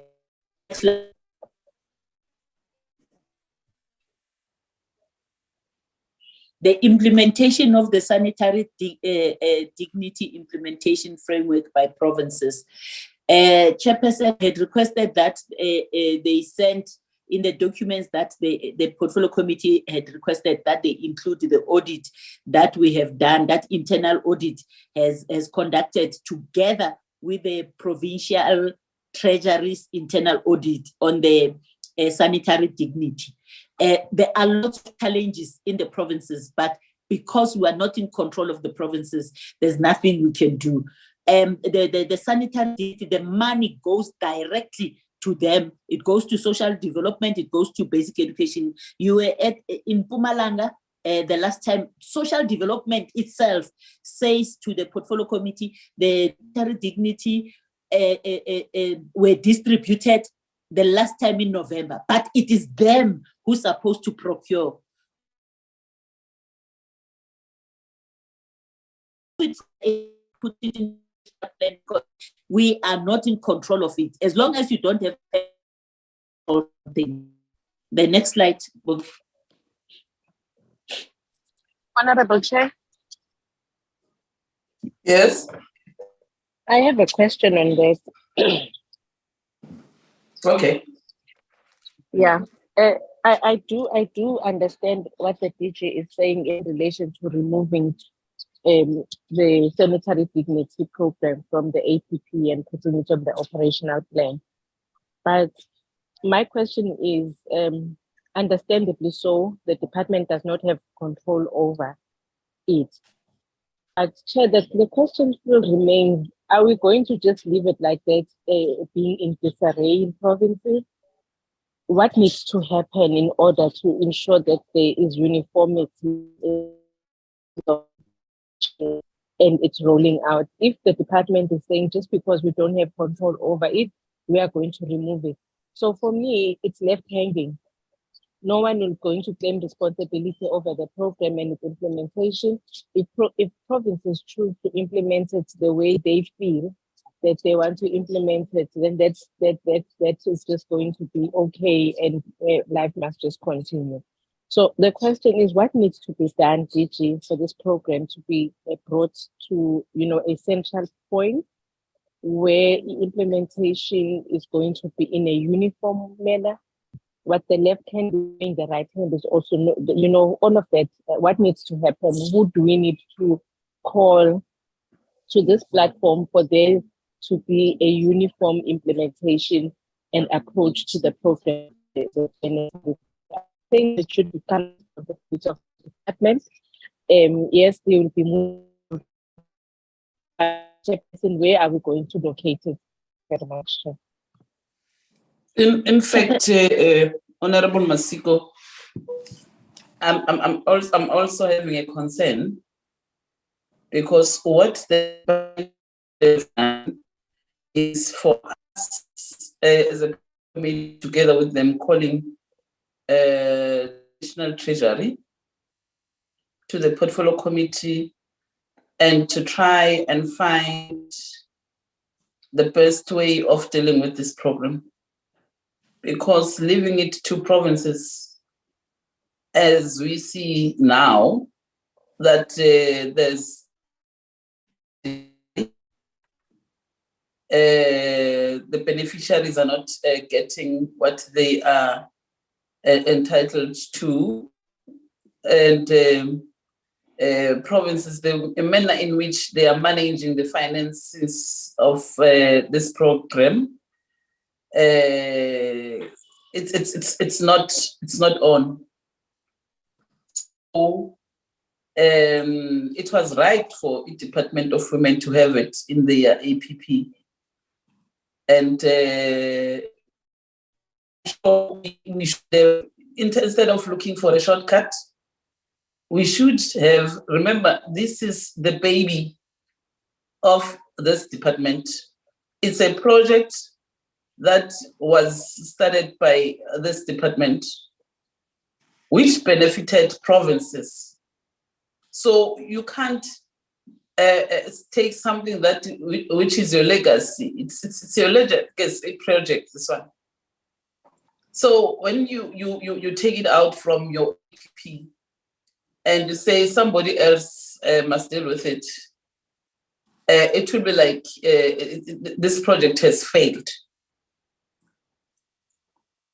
And when we keep it in your APP and find a better way of dealing with it, I think that was going to be the best solution, or a better solution. Because as it stands now, what you're presenting, DG, it means the project has failed, and provincial departments, they're not going to do it, including the guidelines that you crafted. Instead of us monitoring whether there's uniformity, how do we enforce uniformity to provincial governments? It's by calling in the National Treasury, and give directive to provinces this project must fall in. If we don't do that, that means this program and project is going to fail. Young girls will suffer the consequences.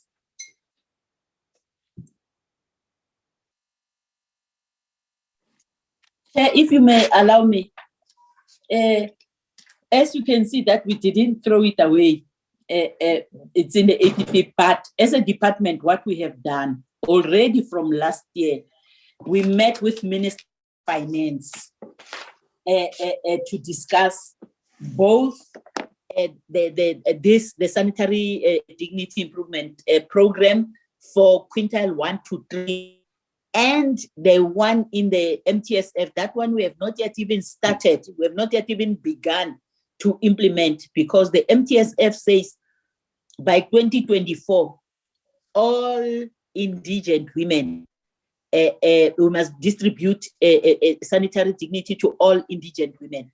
But we don't even have a budget. So we met with the Minister of Finance to indicate that there are challenges with the current distribution of sanitary dignity and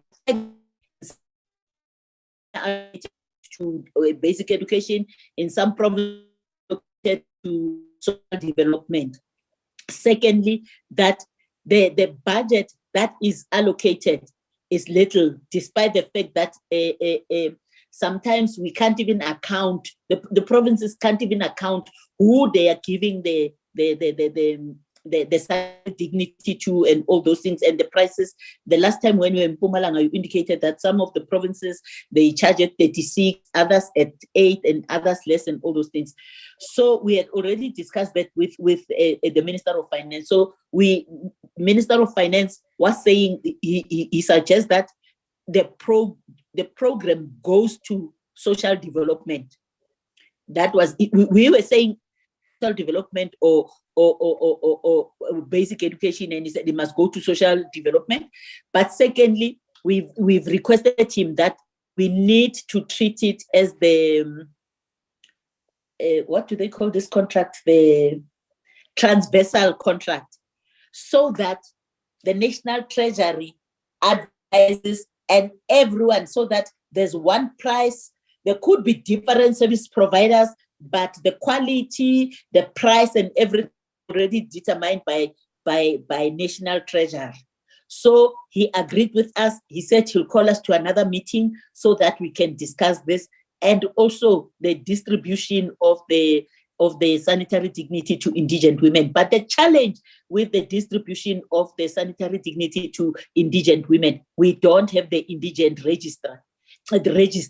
And I think COCTA is the one that is responsible for producing the indigent register. So if you say you're going to distribute the sanitary dignity to indigent women, who are they? They've not yet been identified, and all those. But I just wanted to rest assured, Honorable Masiko and you, Chairperson, we didn't throw it away. Now we are controlling it from the National Treasury, but also we've requested them that we're asking them to ring-fence the money. The money can't be used for anything. But also, as indicated, working with the internal audit, with the provincial, National Treasury internal audits, did all the provinces there. I think there are about three provinces that have not yet submitted, but written to the DGs so that they can facilitate that. Once the internal audit in the provinces are involved, people will no longer do as they please, because they will have to report. So we are in controlling it, but it's just that we always are shouted at, and we can't be able to report on things that are not in control. So that's why we thought, let's put it in the operational plan. But we are not throwing it away. We are working on it. In terms of monitoring and evaluation is our responsibility. So we will monitor and evaluate. Okay. Yes. Also, we have revised the DREM, disability rights awareness campaigns, the 365 campaign. When the 365 days campaign was put together, it was required that every department, every government department and every province should have activities that are and all those things that are being communicated that results into 365. It didn't mean that the Department of Women must implement 365 days, every day implementing something, because we cannot. Chairperson, you know, and some of the members in the portfolio committee have complained about the fact that disability doesn't have personnel. When they were transferred from social development, I think they were about 10 or 12, including aides and administration and those. So that unit is understaffed. It's one of the reasons that we're fighting for with public service, that they need to relook at the structure of disability. So it has been amended so that it indicates that there will be events and on this awareness will be produced throughout. The next slide.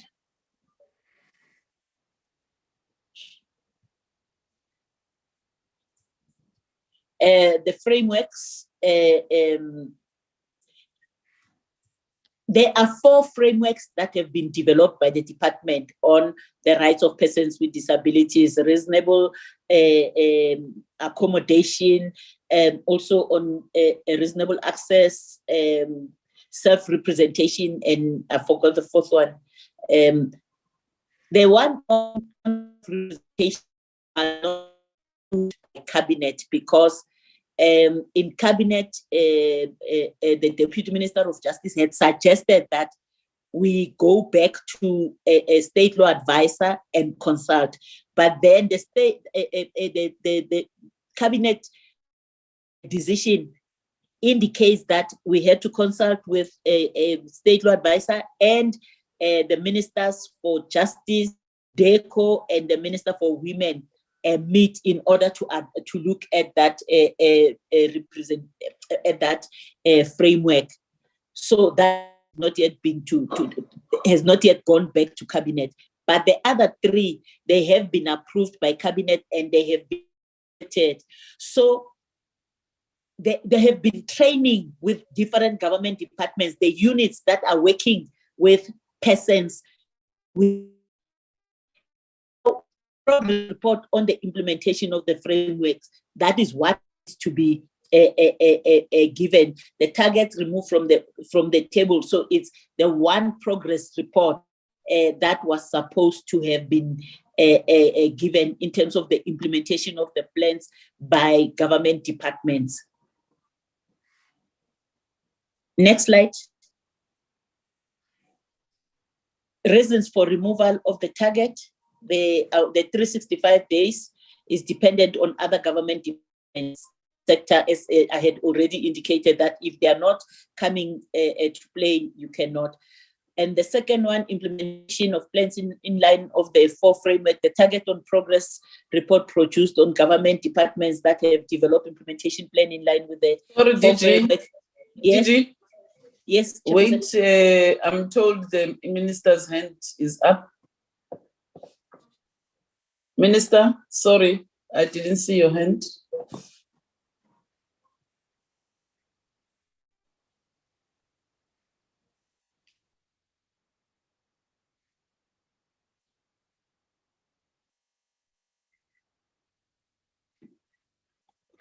Minister?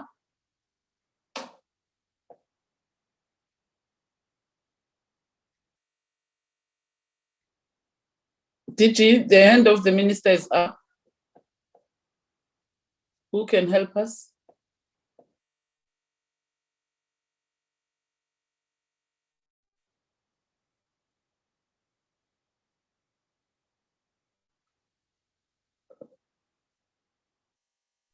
I'll tell Busiso to check because. Okay. Yeah. All right. Busiso.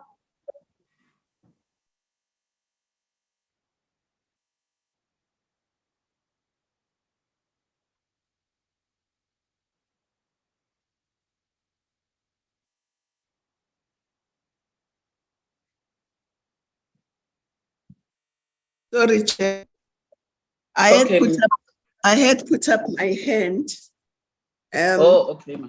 Particularly at the time you were asking about the dignitary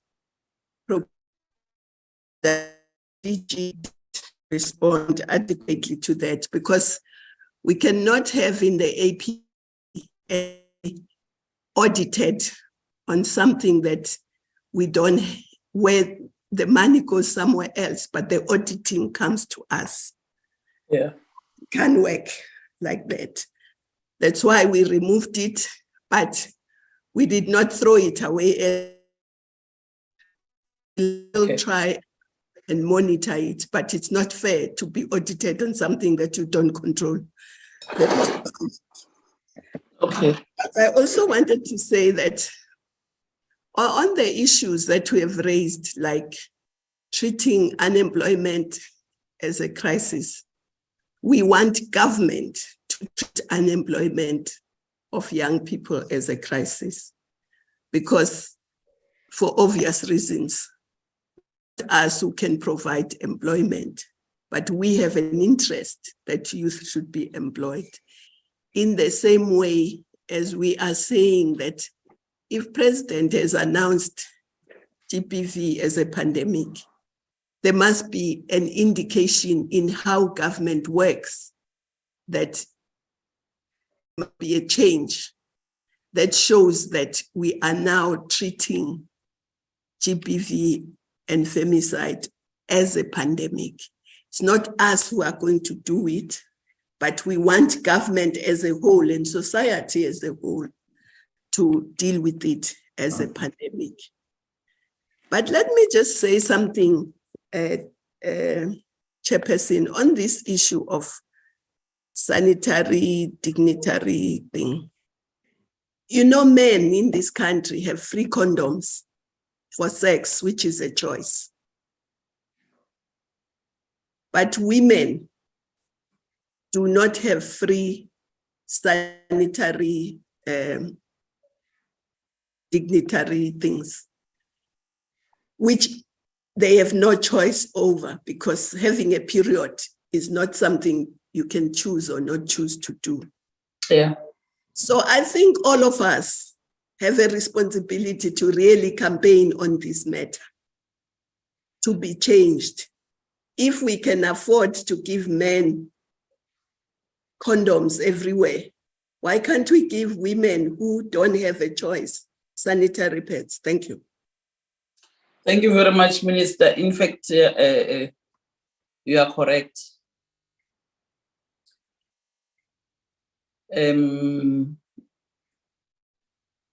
I think we need to start a campaign. Maybe it must be started by us as the portfolio committee. And Honorable members regarding that. Because men having sex, it's a choice of a person. And condoms. And why not women get sanitary dignity pads for free? Thank you very much, Minister. That was the last slide. Oh, yes. Thank you very much, DG. Let me get hands from honorable members.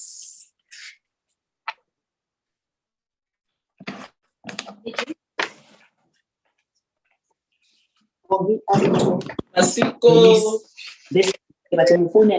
I kopanya information one document. You can say DG, mute yourself. Sorry. Honorable Masiko, Boni, Masondo, Mam Sonti. I don't see Machesi. I don't know whether Sheriff Fulasegile or what, but I don't see her hand. Okay, in that order, honorable members, if there's anything you want to ask. Chair, I think I've exhausted all the questions that I had. I'm covered on the responses that have been given. by both the DG and the Minister. Thank you very much, Honorable Chairperson. Okay. Masondo? Honorable Chair, I'm covered. Okay. Honorable Pony?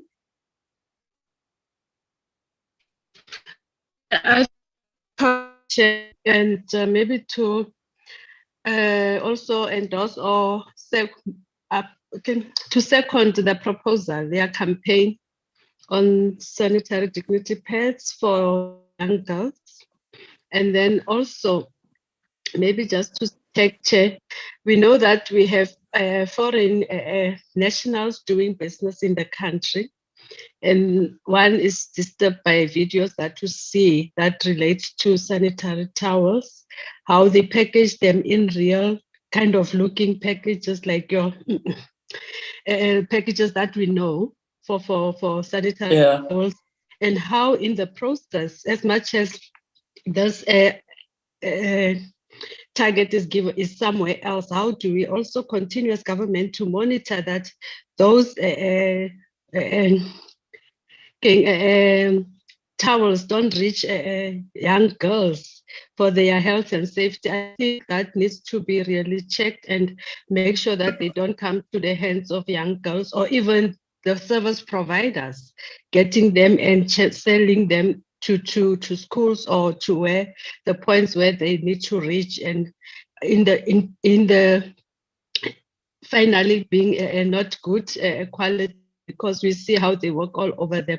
So one is just also trying to check the qualities that we need to be careful and sure that the girls there and not these that are being manufactured or whatever process they are doing, they don't reach the young girls out there for health reasons. Thanks, Chair. Thank you very much, Honorable Pony. In fact, you reminded us. And I think even the department, maybe they've seen those videos of foreign nationals who are manufacturing those things illegally. They are not SAPS approved, and they are using packaging of Abo Always and other brands, which is not correct. And if you remember when we were at Mpumalanga, this was raised by the Chief Director with Social Development, that some of the parts were delivered were not SAPS approved. And in fact, the Department of Education raised again because they were young girls were starting to have infection and a rash. So I think that also it's another thing that needed to be looked at. But thank you very much, Mam Sonti. Seyihambe yonke igesi. Ayikabuyi. Mam Sonti. But thank you very much, honorable members. I think we have exhausted our questions. I have my hand up, Chair. Chairperson, I'm fine, Chair. Thank you so much. Okay. Yeah, before I go to the minister, I note the minister, Vusi, you were supposed to have responded to some few questions and go to page 75 and 71. Minister, everything. Chairperson, there are two questions that came up. One being the purpose or the objective of internal audit, as well as the reason of not covering all the internal audit project as planned. Chairperson, I'll start with the purpose. Purpose of internal audit is to evaluate, or rather to assess, the controls, the risk, as well as the governance process in the department. as well as to assess the compliance with the applicable legislations and the reporting requirements. Where there are weaknesses or deviations that are identified, as internal audit, we must recommend improvement and follow up on those improvements, whether are they the recommendation are being implemented or not. By doing that, we enhance the governance processes of the department. Coming back to the issue of not performing the project as planned, as well as the reasons thereof. In 2022-23 financial year, 19 internal audit projects were planned and approved by the audit committee, of which 40 were performed, which by the 31st, 3 internal audit projects were still in progress, which has since been finalized, although it has been finalized after the 1st of March. And 2 internal audit projects were not performed. The process, that is to say, the process was not started at that stage. The first project, it was ICT, the project on ICT. The reason for that is that the department, it was initially scheduled to happen in the third financial year, but we moved as a department, which affected various aspects of ICT, including the infrastructure, that movement on its own. Then we couldn't perform it at that time because we know that the department the systems to enable the functioning of ICT. So for us, considering the fact that as internal audit, we were going to buy that skill. So buying that skill, knowing that we were still in the process of implementing our control, not advisable. That's the first. And the second project that was not, it was a follow-up on the audit findings of the previous financial year. What we normally do, the follow-up on the audit findings, be it internal or the one raised by AG, we do it on a quarterly basis. We assess them, we obtain the reasons as to why they are not yet resolved, and we report both to management and the audit committee. There was a follow-up which was planned to perform in the 4th quarter, but we couldn't perform it at the time. And the delays around the project finalization and non-performance, except IT, were among others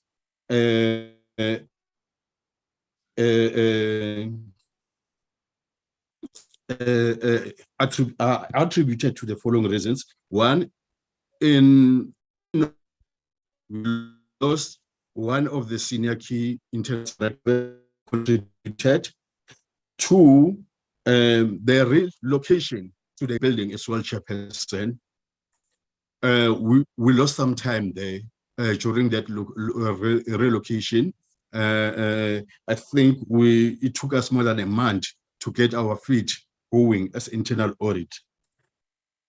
2, third one, Chairperson, as one of the means to try, as the Chairperson may recall, that previously the department used to acquire a lot of irregular expenditure.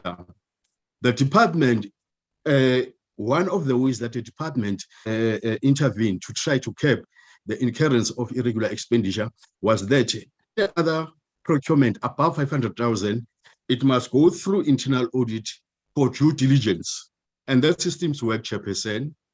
As you may see, in the previous 2 years, the department has not incurred any irregular expenditure, Chairperson. And then through that, because those due diligence are ad hoc, we performed 9 ad hoc. One, it an ad hoc on the midterm review on the strategic plan, which was not planned. And then 8, we perform 8 due diligence on the procurement of goods and services. And all those projects, 9 projects, were not planned, Chairperson. Those are some of the reasons that led us to delay in finalizing the internal audit plan as approved by the audit committee, Chairperson. Chairperson, I was responding to the questions that were raised during the discussions. If the chair may allow, move to the appointments.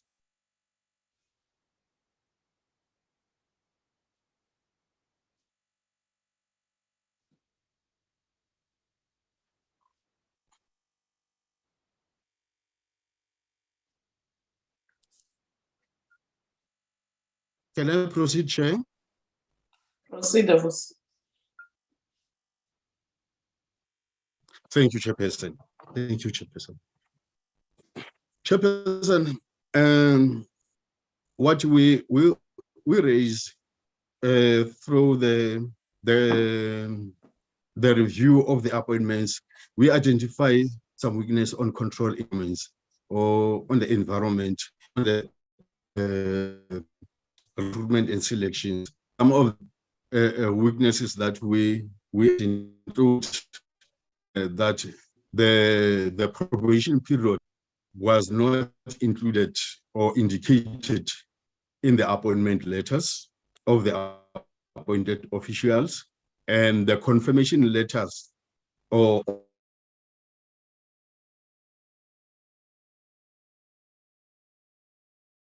by the corporate chief directorate corporate management, and they were also not approved by the director general.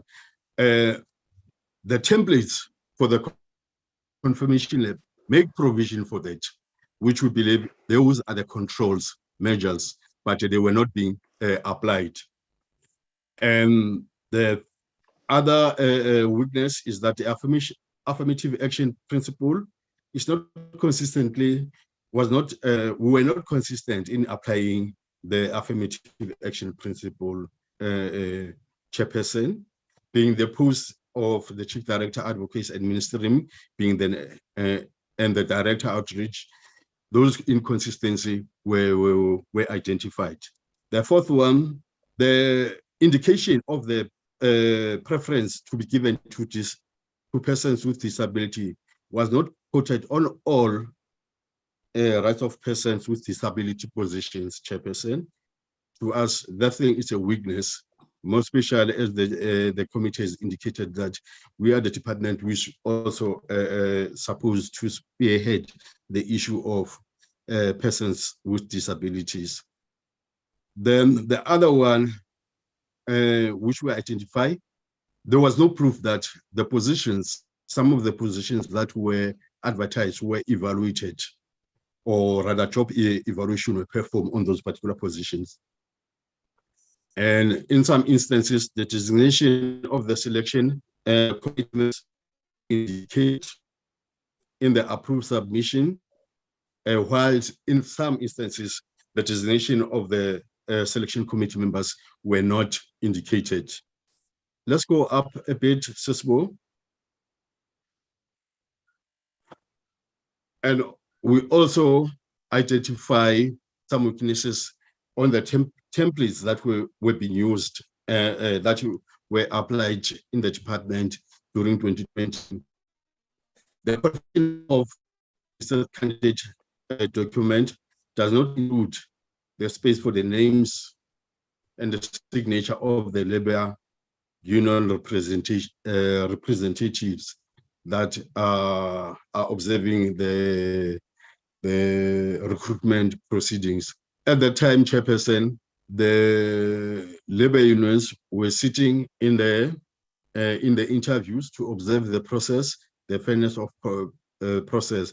But however, that template that is being used to be completed by the panel members, it does not indicate that there were labor representatives there. Still on the and the next one, it was that the selection grid, chairperson, is that schedule that record all the applicants and which is also used for pre-screening. That selection grid does not provide a space to indicate the reason for shortlisting or not shortlisting. That is to say, if the person doesn't go forward in the process, what will be the reason for that person to go forward? And then if he does not go, the reasons are also not indicated. It's some of the shortcomings for references, for easy reference, chairperson. Furthermore, the grid also does not provide for the names of the human resource pre-selection process, which was, I think, it was a weakness on their control, because we need to know we need to know who performed the pre-selection process, so that need it be, if the person needs to hold accountable, we don't want to start trying to look who was responsible. That schedule must tell us, so that we can enhance accountability on pre-selection chain. Then weaknesses that were identified on the selection policy. At that time, during 2020, the policy that was applicable at the time, it was a policy which was approved in 2015. On its own, that thing, it was a weakness, because it's a long time ago, 2015 policy being applied in 2020 without an indication that it has been reviewed, just to check whether it's still addressing the needs of the organization, is in line with the applicable legislation. It was a weakness. We need that to show a review to ensure that it's still relevant. Then the adjustment of vacancies, which states that successful candidates will be appointed on a probation of 12 months, which should be on the advert. It's not stated on the advert, because we believe, just to avoid issues or labor issues, we need to indicate upfront that the person will be on a probation. And it is recorded, but rather it is recorded on the appointment letter, not on the advert. But the person, when he applies, needs to have that prior knowledge.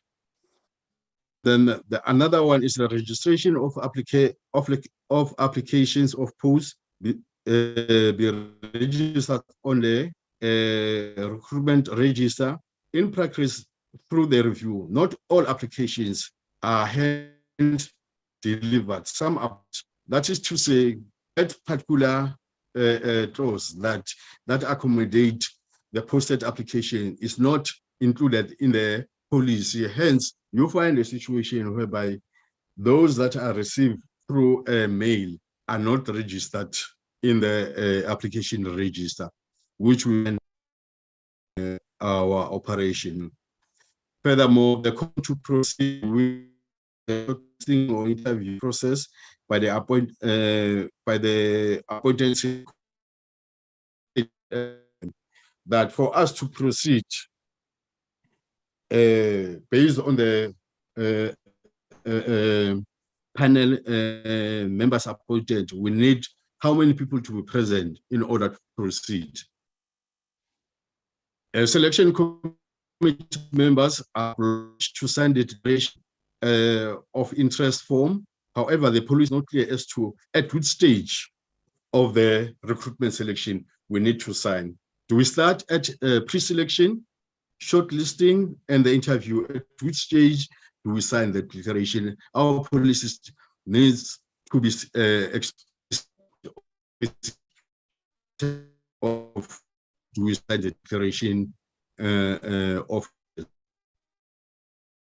process only indicates that there's that 3 to be submitted. It does not include the other important documents that are required for any position to be filled, that including the certified copies of qualification and CVs at the time. And we take note, Chairperson, that in 2020, when this was performed, is before that judgment, which required that the certified copies of qualification will only be submitted by the people who are shortlisted or appointed chairperson. We take note of that because this report is a bit old, it's before that judgment. The policy does not state who or approve the confirmation of the shortlisted candidates, whereas in the template, it does indicate people make provision, but the policy is silent as to who should approve. And the other one weakness that we find in the control environment was that at the time, the department did not have the standard operating procedures, which gave or direct, give direction step by step to regarding process. Chairperson, over and above the review of the recruitment policy, but one key other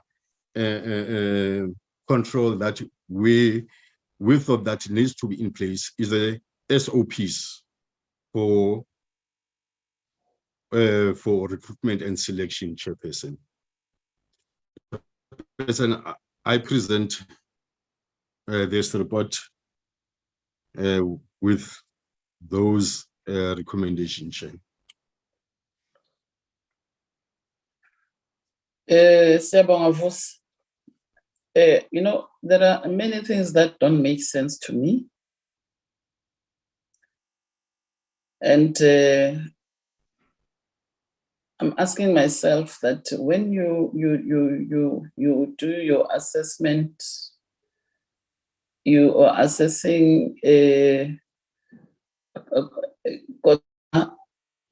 reports by what the AG had recommended in the previous financial years on whether the department is implementing to avoid repeated findings.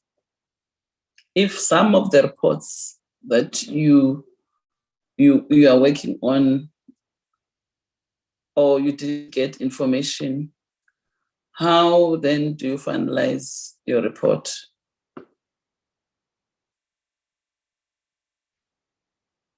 If there was no enough information given to yourselves. But I think, you know, if we'll see, I can start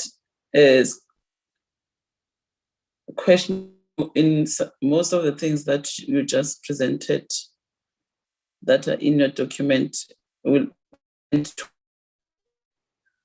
I think what I want to recommend from you is a clear plan on what exactly are you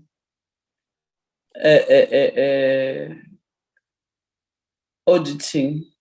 What exactly, as an ARC committee, are you supposed to be doing in the department? So that, you know, as honorable members, we make you out based on what is submitted to the portfolio committee by yourselves. So we cannot blame you for things that are not supposed to be done by you. And, you know, we must be able to separate things that are supposed to be done by the department and things that are supposed to be done by yourselves, and be able to make follow-ups on things that were supposed to have been implemented by the department from the recommendations that you have made to them. I think maybe let me close it that way. That I think when coming to issues of human resource in the department, there's a lot that leaves one with questions. In fact, I'm asking myself that do we have the rightful officials in that unit, DG and Minister, Human Resource, having such a thing?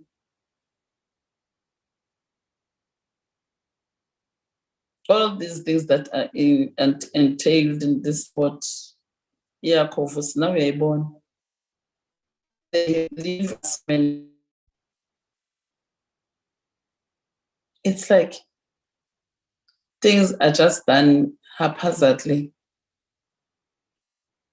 So that's why we have given human resource head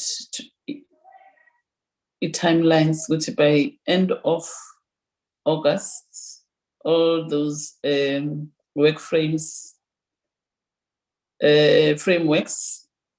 must be completed, and we'll call the department to come and present first week of September, so that we can't live like this. We can't have a department flowing processes all the way through. You know, I was thinking that what does it mean if the DG and the deputy minister didn't sign off an appointment? How does then our minister signs off that submission? What are the implications? What does it mean? So to avoid all those things, let's have proper policies in the department. In fact, you know, when I was asking the head of human resources, how do you recruit the contract workers? Listening to that, to his answer, that thing is here nor there. And I'm saying this, I don't want to mention other things that I know of. But let the department have a proper policy on the appointments also of our contract workers. Because even in your priorities, you are saying you have prioritized youth because there's high rate of unemployment. It must start with you so that you can see that you are serious. You know, there's an old man that resigned in your department. That resigned in your department, went for a pension, and was called back, given a contract to work for, I don't know whether 12 months or what. And that person is above 60, 65, if I'm not mistaken. And according to public service, you know exactly what in terms of age, employable age, but we decide to give that person a contract for 12 months. So these are some of the things that when you analyze your policies in the department, then you will know what when you don't comply, you will know what something is, and make recommendations as a portfolio committee. La siyaqhathwa.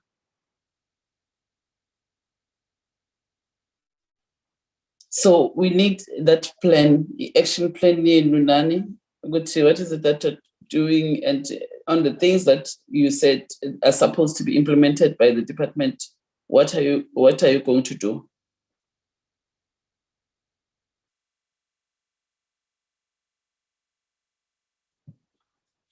But I think on the other things that you have raised, and DG have responded, and the minister spoke on those issues. I think I will now give the Minister an opportunity to talk to us as a political head of the department. Thank you very much, Chairperson. And again, greetings to the members of the Portfolio Committee and officials. I think thank you for this session.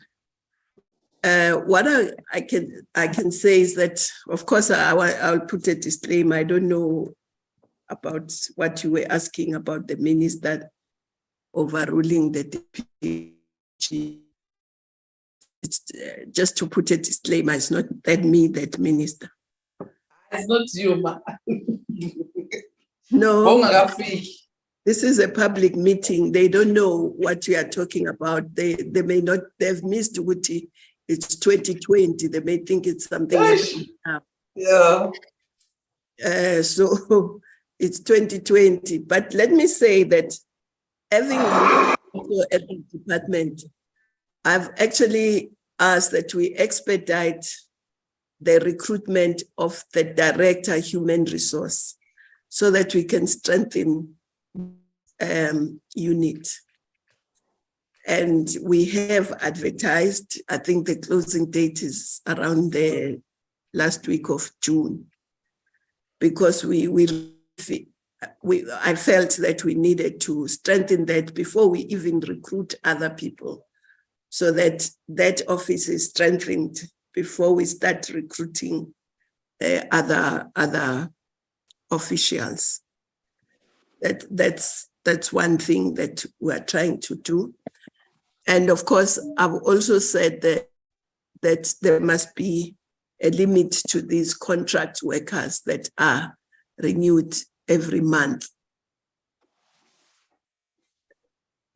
And I've asked the department to give me those that cannot be stopped and motivate why they can't be stopped. So I'm going to be getting that from the department, which ones need to continue and why. But I also, just in the interest of time, want to say, Chair, the issue of informal traders or traders that come from other countries selling low quality dignitary pets, we can report that to the Minister of Trade and Industry to look into those things. But the people who must be held responsible are people who buy those things, especially the departments that are buying them using the resources that government has given to buy for the young girls at school. They must take responsibility, because if you keep, I'm not saying we shouldn't tell us, but there's nothing we can do, to be honest with you. Yeah. But the people who order and pay must take responsibility. They buy and what they pay for with those resources, but also the health. They must take responsibility for the health of those young. I'm not saying you shouldn't raise it, but I think if it's directed at the people who can do something about it, it will be better. Thank you very much. Thank you very much, Minister. Thank you very much, DG, and your officials. Thank you very much, honorable members. Gratitude, you will be invited, will apply for a day also, so that you can come and make your presentation. Apply for one day, I'm sure, during recess, when we come back from Germany. So that we afford the department the opportunity to come and just present a DG, the reports that you want to present to the portfolio committee, because that also will assist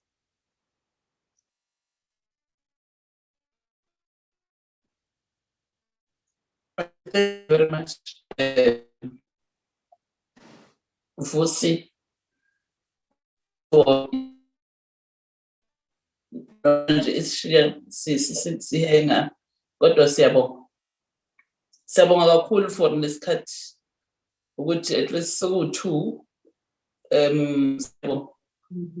Thank you, Chair. Thank you, Chair. Thank you, members. Thank you, Chair.